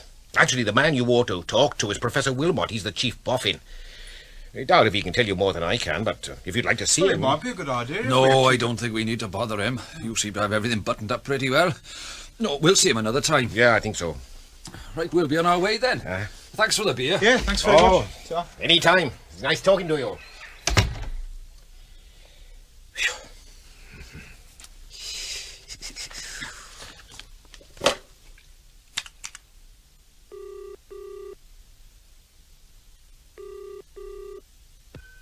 Hello? Victor, all clear. They've gone, and I doubt if they'll be back. How many? 2 local men. What were they after? Oh, they made some excuse about a spate of burglaries in the area, but I reckon the police are making a general check. Did they mention the Prime Minister? Not a word. Neither did I. Now listen, Alan. There'll be a unit meeting tonight. We're proposing to put Stoddart on trial tomorrow. Makes sense. The sooner the better in my book. Right. See you at 7 then. Well? No, Sir. Tompkins refuses to talk. What the hell do you mean? Oh, just that. He hasn't uttered a word since we brought him in. But he's up to his ears in this business. Yeah. We've checked his papers. He went to Paris last Thursday, a day trip. He must have delivered that communique to the British consulate. I tried him with that, sir. Same result. Silence. Now, what about the girl, sir? Sue Swinton. She hasn't been traced. Think she's gone to Grain, sir? God knows. Wiley, I've got this prickly feeling at the back of my neck. I think we're running out of time. We've had no communication from the kidnappers for 3 days. Well. Anything could have happened. Well, I've got a couple of heavy chaps in the team, sir. Shall I turn them loose on Tompkins? I don't know.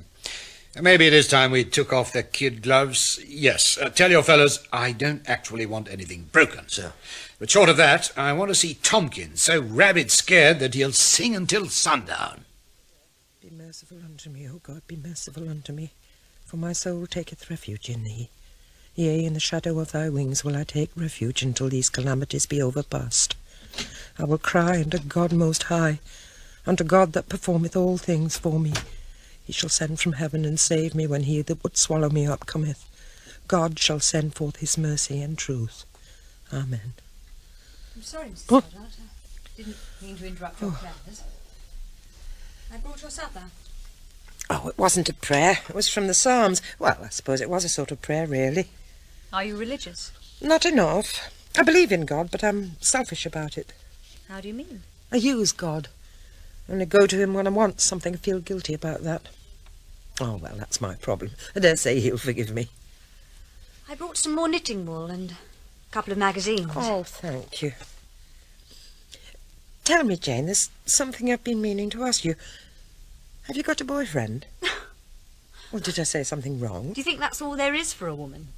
To have a boyfriend, get married, raise a family. That without a man she is nothing.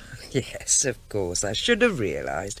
You're all for this women's lib. Oh, don't insult me. Women's lib is rubbish, a bourgeois diversion. It deflects women away from the main revolutionary struggle. Oh, I see. Freedom for women must be seen in the context of the wider battle to liberate the whole of mankind. Oh, it's odd how you go on about liberty. I'll bring you a pamphlet if you like. It'll explain our No, attitude. no, thanks all the same. I'm not a great one for reading political stuff. I've always left the politics to Jack, to my husband. It might have been better if you had taken an interest. Huh? You're honest, at least. You're an honest person. Your husband sold out. You might have been able to stop him No, doing he's that. always done his best to... Garbage. You must have seen the change in him. I mean, when he was young, when you were first married, he was great. Some of the speeches he made then were terrific. But in the past 10 years, he sold out for power and position. Now, look, Jane, you just don't understand. That's right, I don't understand. I don't understand why you defend him, why you've stuck by him. You've seen him change from a man to a windbag, and you've stayed on. If I ever married a man or lived with one, I wouldn't stick it for a minute if he turned rotten on me. I'm not speaking of sex and all that. He could have 100 other women. I'm talking about the things that matter. People, justice, freedom. If he betrayed those, I'd be off. I'm sorry, I can't think in your terms. Oh, there were times, a few, when I was tempted to leave Jack, but not for your sort of reasons. No, it was because he'd hurt me. Well, there's nothing new in that. Everyone gets hurt sometimes. How did he hurt you? I don't know. Well, maybe he did change in the way you said, but he changed in other personal ways too, and, well, I was no longer important to him, except as someone who could appear at his side in public and give him the stamp of respectability. Oh, that's awful. No, you learn to cope, to adjust, and after a while it doesn't hurt so much. The truth is The truth is, you still love him, in spite of everything. Oh, yes. Yes, I suppose I do. In spite of and because of everything. Like I said, you're an honest person. You're a fool, but you are honest. Well, enjoy your supper. I must go. How is my husband? He's well. I doubt that. When can I see him?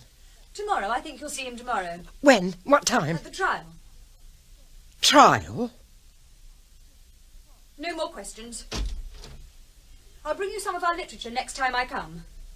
When you read that, you'll know what we stand for. Don't bother. I know what you stand for. Freedom.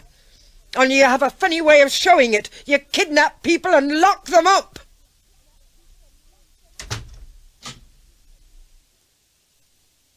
Ah, Jane. How's the patient? She's not a patient. You know what I mean. She's as well as can be expected. I wonder how she'll react tomorrow. You're not really going to have her at the trial. Of course. It should be interesting. Victor, that is sadistic. Jane, your sentimentality is showing again. I wonder if it has anything to do with your background. Oh, God, we're not back to that, are we? No, listen, it's true. I was toughened in the back streets of Islington, and you, well, you had it easy. Public school, top university, and your family is loaded. You've never felt it here, in the guts. That's where belief begins, love. In the guts. The rationale comes afterwards. That's elitist nonsense, and you know it. No, your attitude is conditioned by your background. You've never known pain. That's why you're sentimental about it. Perhaps in certain ways I am squeamish. Perhaps I'm immature in that respect, but that hasn't affected my faith in what we're trying to achieve. I want us to succeed. Even if it means executing the Prime Minister? Executing? Of course. At his trial tomorrow, he'll almost certainly be found guilty of betraying the working class.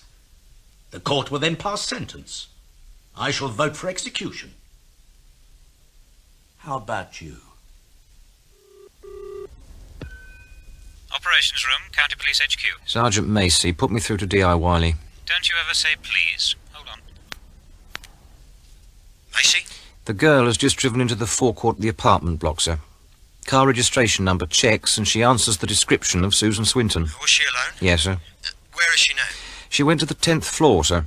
The lights are showing there now. Right, now listen carefully. Who have you got with you? Morgan and Phelps, sir. Right, close in. Now, if she tries to leave the flat, arrest her. Otherwise, hold it under surveillance until I get there, understood? Yes, sir. Oh, and Macy? Sir? Are there any back stairs? I don't know, sir. Well, damn well, find out. And see that they're covered. Sir? I'll be with you in 10 minutes, Macy. 15 at the most. Don't let this one get away, will you? You again. What is it now? Jane has brought you some supper. I am not hungry. Don't be hasty. You see? Something of an improvement on your usual fare. Hot coffee, bacon, eggs and toast. The condemned man ate a hearty supper. And that's one way of looking at it. However, you've not been formally condemned as yet. That's for the tribunal to decide. At your trial. Trial? I would advise you to take it seriously, Mr. Prime Minister. I assure you we will. So much so that we've appointed Jane here to outline the procedure and to advise you on your rights as the defendant. And if I refuse to participate in this charade? You will be present, Mr. Prime Minister, whether you like it or not. You will have the right to speak in your own defence.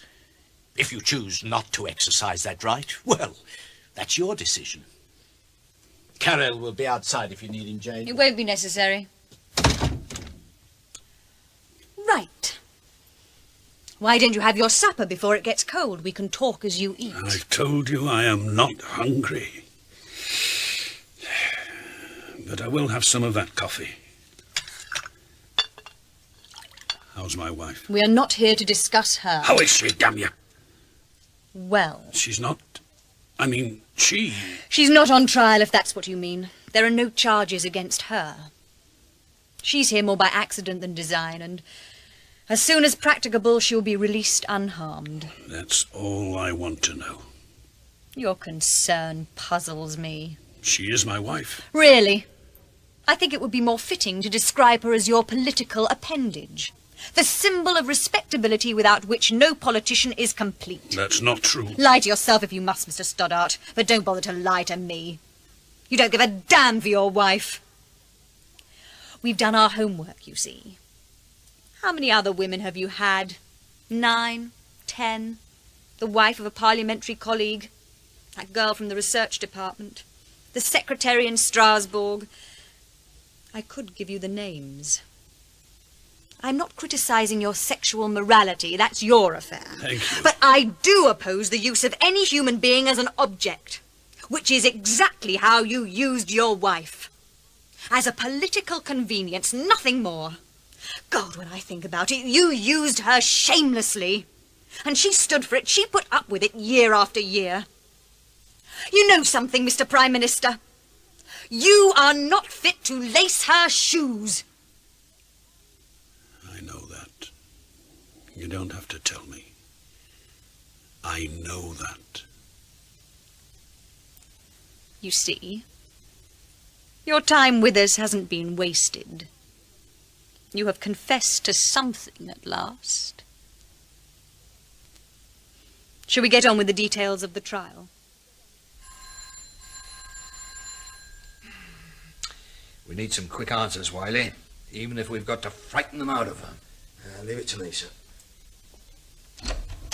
Oh, Mr. Knowles. Come on. What? In there, No, lady. listen. I want to talk to you. Can't put your way. Now, would you mind explaining? Shut up! What? How dare I you? said shut up. I'll tell you when to speak. I'm going down to the car to use the radio, Inspector. I shall be back in 5 minutes. Please cooperate with Detective Inspector Wiley, Miss Swinton, for your own sake. Now, you red bitch. You treacherous little red bitch. Let us begin.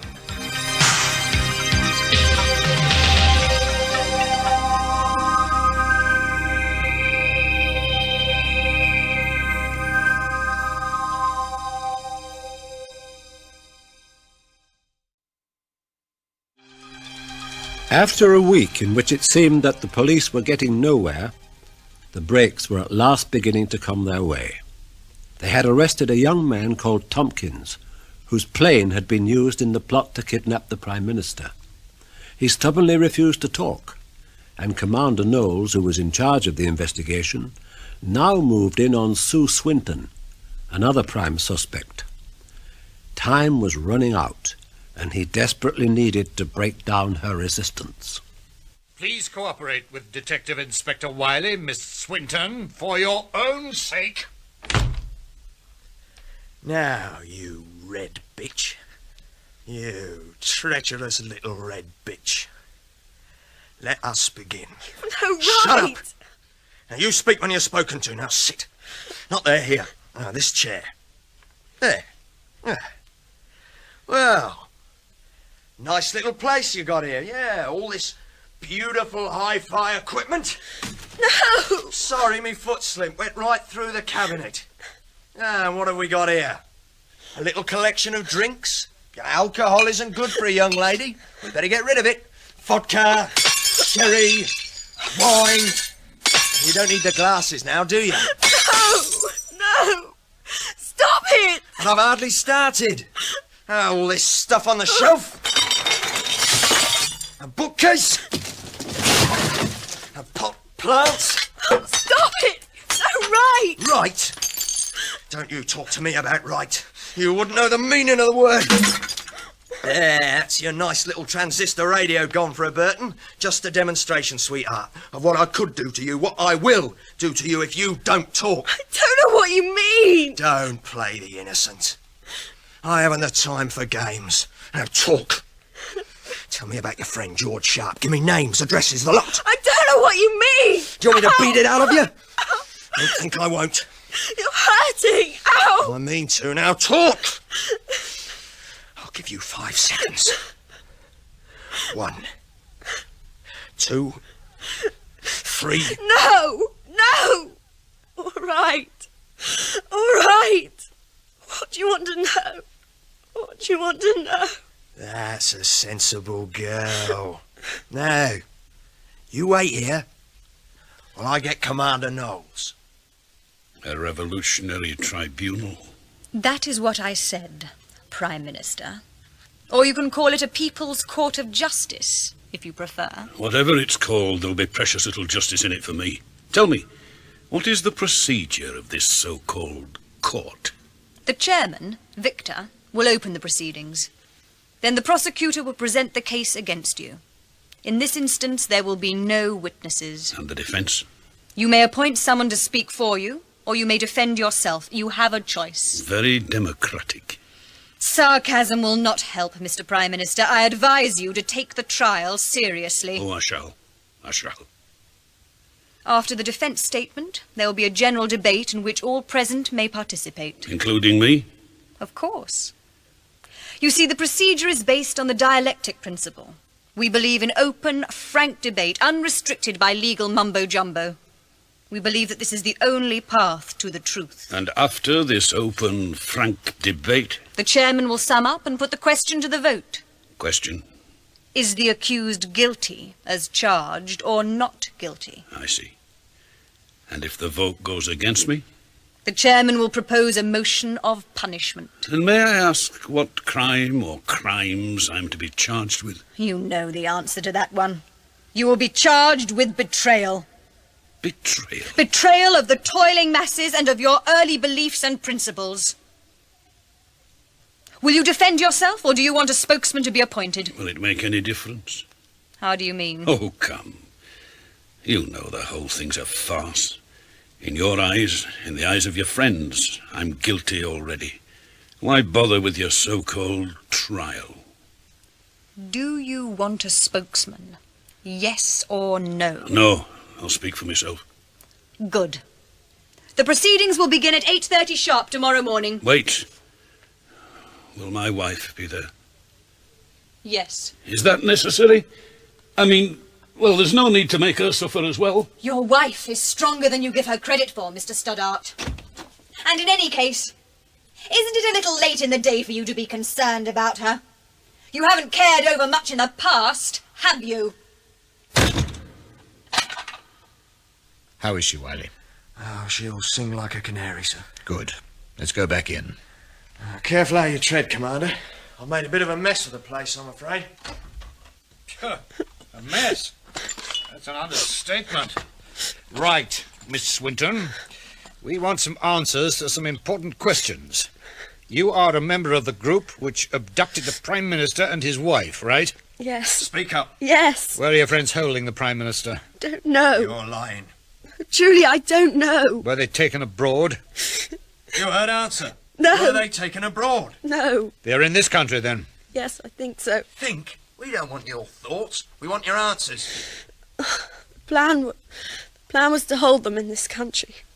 But I don't know where, I swear. Are they alive? Yes, of course.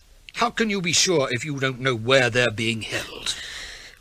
Because the idea was to put the Prime Minister on trial. On trial? What for God's sake? For crimes against the people. For betraying the working class. Gordon Bennett, you wouldn't read about it, would you? Who is the group leader? We don't have a leader. All decisions are arrived at democratically. Oh. But I suppose Victor is the one we look to. Victor who? I don't know. The members of a field unit were given code names. So Victor is not his real name? No. And the other members of this field unit, who are they? I only know their code names. Apart from Victor, there's Valchik, Cyril, Jane, Pepler and Thornby. All British? Valchik came to this country from Czechoslovakia in 1968. Cyril is Dutch, otherwise yes, British. We shall want a detailed description of each one. Now, Tell us about the aims of the group. What is its programme? There isn't a programme. We call ourselves situationists. You what? Situationists. We try to create situations which will damage the structure of bourgeois society. The first task is to destroy capitalism. We will develop a programme after that has been done. If there's anything or anybody left. Well, I think that is all we can do here. Wiley, a word. Oh, she really believes in that garbage. She really believes it. Yes, I know. Sincerity can be very dangerous, especially in the hands of the young. On the other hand... Sir? I don't think we've got much to crow about. We can make a dog's breakfast of the world and then wonder why some of our kids lose their marbles. Well, shall I take her in and book her? Yes, do that, and get the detailed description. What was that? Wiley, the balcony! The balcony! What, sir? Oh, my God, she's thrown herself over! Oh, my God! Here it is, on page 5. Susan Eleanor Swinton, a secretary aged 20, jumped to her death from the balcony of her 10th floor flat in Okefield early yesterday evening. A police spokesman said that foul play was not suspected. Is that all? A few lines? That's all. They killed her, the pigs. They killed her. Of course. And we shall exact retribution, never fear. For the moment, what we have to note is that the authorities are closing in. We don't know if Sue talked. She wouldn't betray us. We must not take anything for granted. Luckily, she knew nothing of this place. All the same, I think we should move on. Thornby, you will make the necessary arrangements for transport. We'll move to rendezvous number 2 as soon as possible. Right. What about the Prime Minister? There's no time to proceed with a full trial. We'll bring him before the unit in 30 minutes. And then what?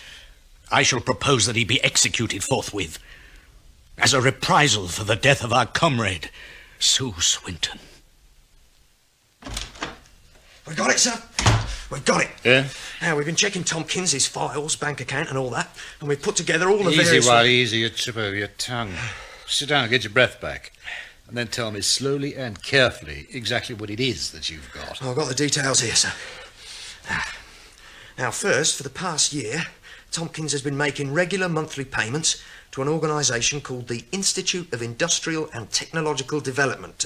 He's paid out a total of £112,000. Did you check out this institute? Yes, sir. That's all intents and purposes. It don't exist. Oh. Well, it had a small office in Gray's Inn Road up to about 2 months ago and some headed notepaper, and that's all. Well, this institute must have had a bank account. Well, it did. The cheques from Tompkins were paid in by a man called Victor King. Victor? According to the girl, the leader of the terrorist group was called Victor. Exactly. And this man, Victor King, also controlled the Institute's chequebook and drew out large sums at regular intervals. So, that's how the operation was financed. Yeah. And now listen to this, sir. It gets better. Well, never mind the build-up. Just tell me. Right. Well, 6 months ago, Tompkins bought a large country house for £280,000. Yes. And he got about half of that on a mortgage. Mm-hmm. And the deal was arranged in the normal way by a firm of reputable estate agents. For crying out loud, man, never mind the fiddling details. This house, where is it? Well, where is it? It's called Lithe House. It's in Northants, about 2 miles outside a village called Little Bexby. Roughly 35 miles from here. That must be it. That must be where they're holding the PM, under our noses. Right under our stupid noses. Jack Everett Stoddart. In the name of the working people and revolutionary intellectuals of Britain, on behalf of the toiling and oppressed masses all over the world, we charge that you are an enemy of the working class, an agent of capitalism and imperialism.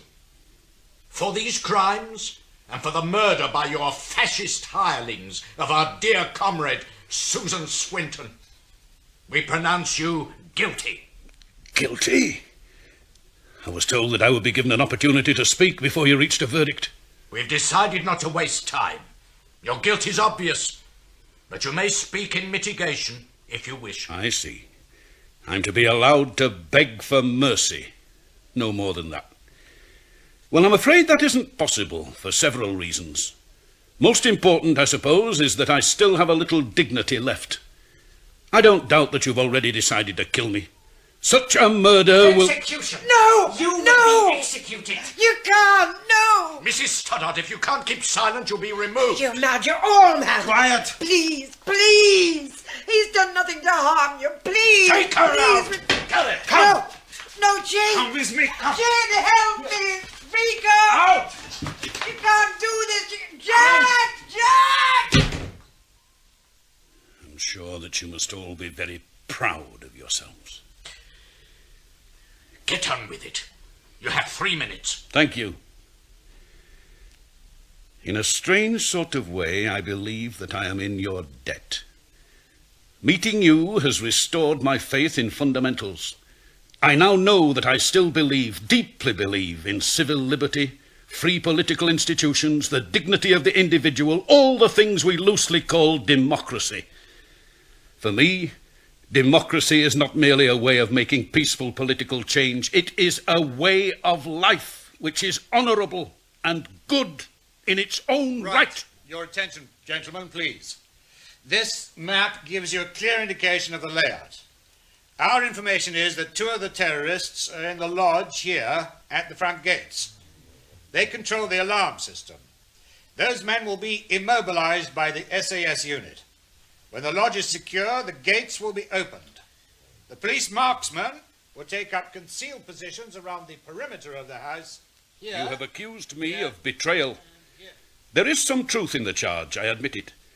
But I believe with all my heart that it is you and people like you who are the real betrayers. By resorting to terrorism and violence, you're not simply rejecting democracy, you are helping the far right to power. People will grow tired of the chaos and disorder you create, and they'll seek a saviour, a strong man of the right to restore order. And that will spell the end, not only for you, but for the unions, the minorities, anyone with the slightest... At this stage, we liberal have to assume that the Prime Minister and his wife are still alive. And our main purpose must be to see that they remain so, that we bring them out alive. We should try mediation at first. If this doesn't work, the SAS unit, backed up by police marksmen... What makes you doubly dangerous is that you have closed and shuttered minds. That is an offence in the old. It is unforgivable in the young. You have retreated behind a wall of slogans, dogma and jargon. You hear only what you want to hear. How much longer are we going to listen to this garbage? Let him finish. I've almost done. You're going to kill me. Well and good. People die every day, and I've lived for almost 60 years, so I can't complain. But you must know that there'll be a terrible reaction to this deed.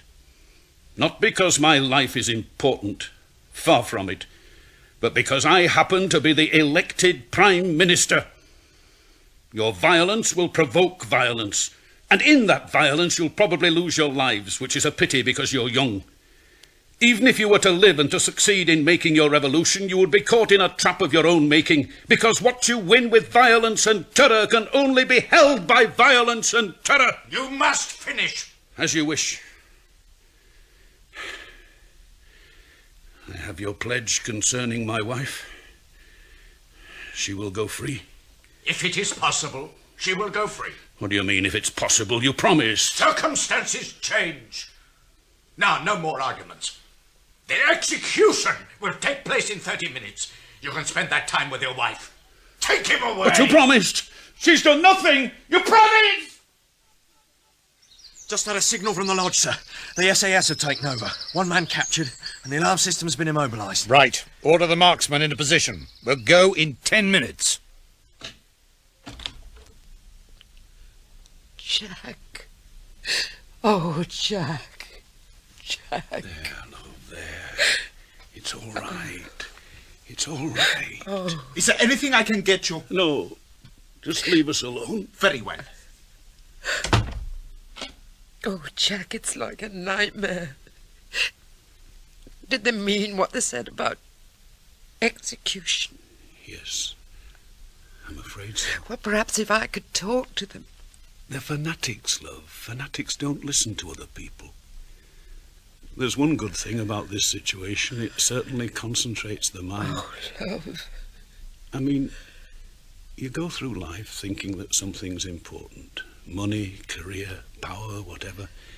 You even begin to think that you're important. Then suddenly, you're told that you're going to die. Oh, Jack. Shush. I don't welcome death, love, but I'm not afraid of it either. No. What makes me sad, bitter if you like, is the thought that most of the things that were important to me don't really matter a tuppenny damn. Why couldn't I see that before instead of now, when it's too late? No, Jack, you mustn't put yourself down. You've achieved such a lot. You've helped so many people. I haven't helped you much, have I? Did you hear me complain? No, you never would. Jess, love, I just want to say... No, Jack, I don't want to hear. I want to say I'm sorry No, for... that least of all. I mean it, Jack. You are incredible. Really. Attention, please, attention. This is an official police announcement. I have to tell you that we are here in force and that the house is completely surrounded. Resistance of any kind will be futile. They must have taken over the lodge. I can't raise Alan. Quiet, listen. In your own interests, please take note of the following instructions. 1. You will release the Prime Minister and Mrs. Stoddart unharmed and allow them to leave by the front door of the house. Over my dead body. Will you listen, damn it? 2. 1 minute after their release, all other occupants of the house will come out, also by the main door, with their hands above their heads. 3. We shall give you 5 minutes. At the end of that time, you will hang a white cloth from one of the upper windows to indicate that you have understood these instructions and will obey them. I repeat, the house is surrounded. It is now 11:32 hours. You have until 11:37. How did they find us? How? Tompkins was the only one outside who knew the location. They must have arrested him and forced him to talk. Right. We don't know what happened. In any case, it's academic now. There's a marksman. He's in the oak tree across the drive. I saw him move. Look. Where? Where do you mean? There, in the upper branches, to the left. Valchik, pass me that rifle. What are you going to do? What do you think? Give the pigs the only kind of answer they understand.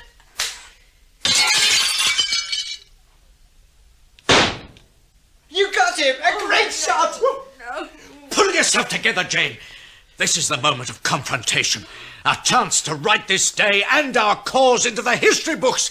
It's exhilarating. Cyril, get me the flag from the storeroom.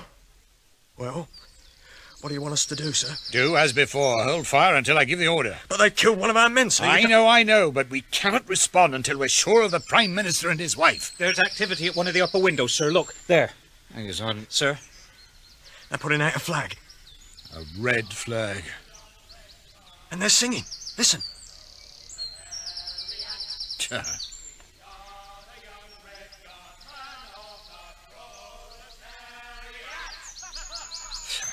Oh, it don't seem real.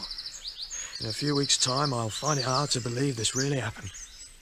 Commander Knowles? Colonel Ackland, yes. I've been taking a good look at that house. It's a big place, very big. The people inside must be pushed to cover it all. Do we know how many there are? We think 5, possibly 6. That all? I imagine there'll be more.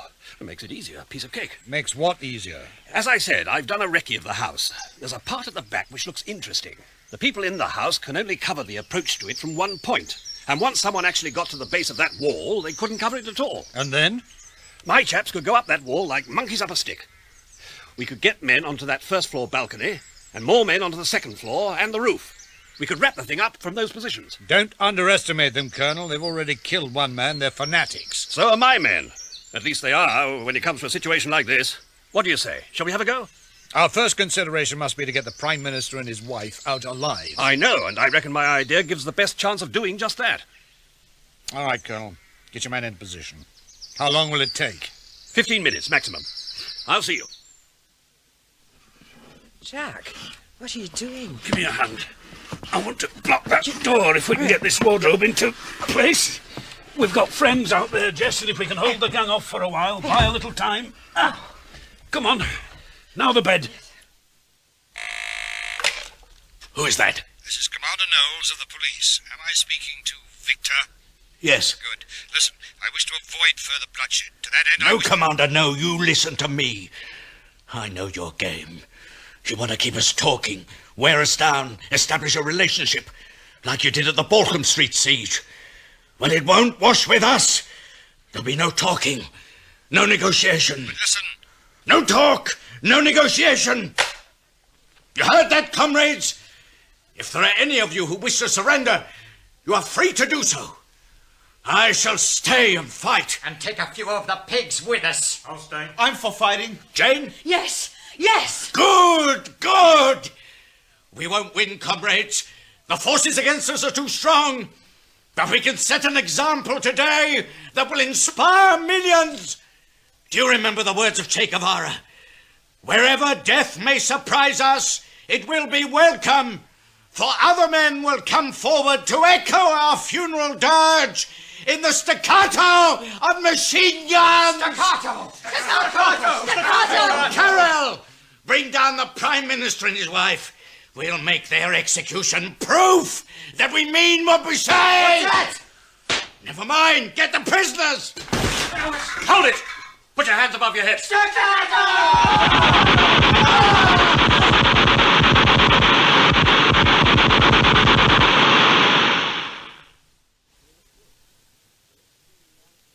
They were killed, every last one of them.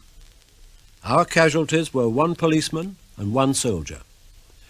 The Prime Minister and his wife came out safely, but he was never quite the same man. Some say he was a better man. A month or so after returning to duty, he resigned the leadership and settled for being a backbench MP. As for the country, it settled back again into its well-known inertia, unconsciously preparing the ground for more terrorism. In politics, it seems, nobody learns any lessons.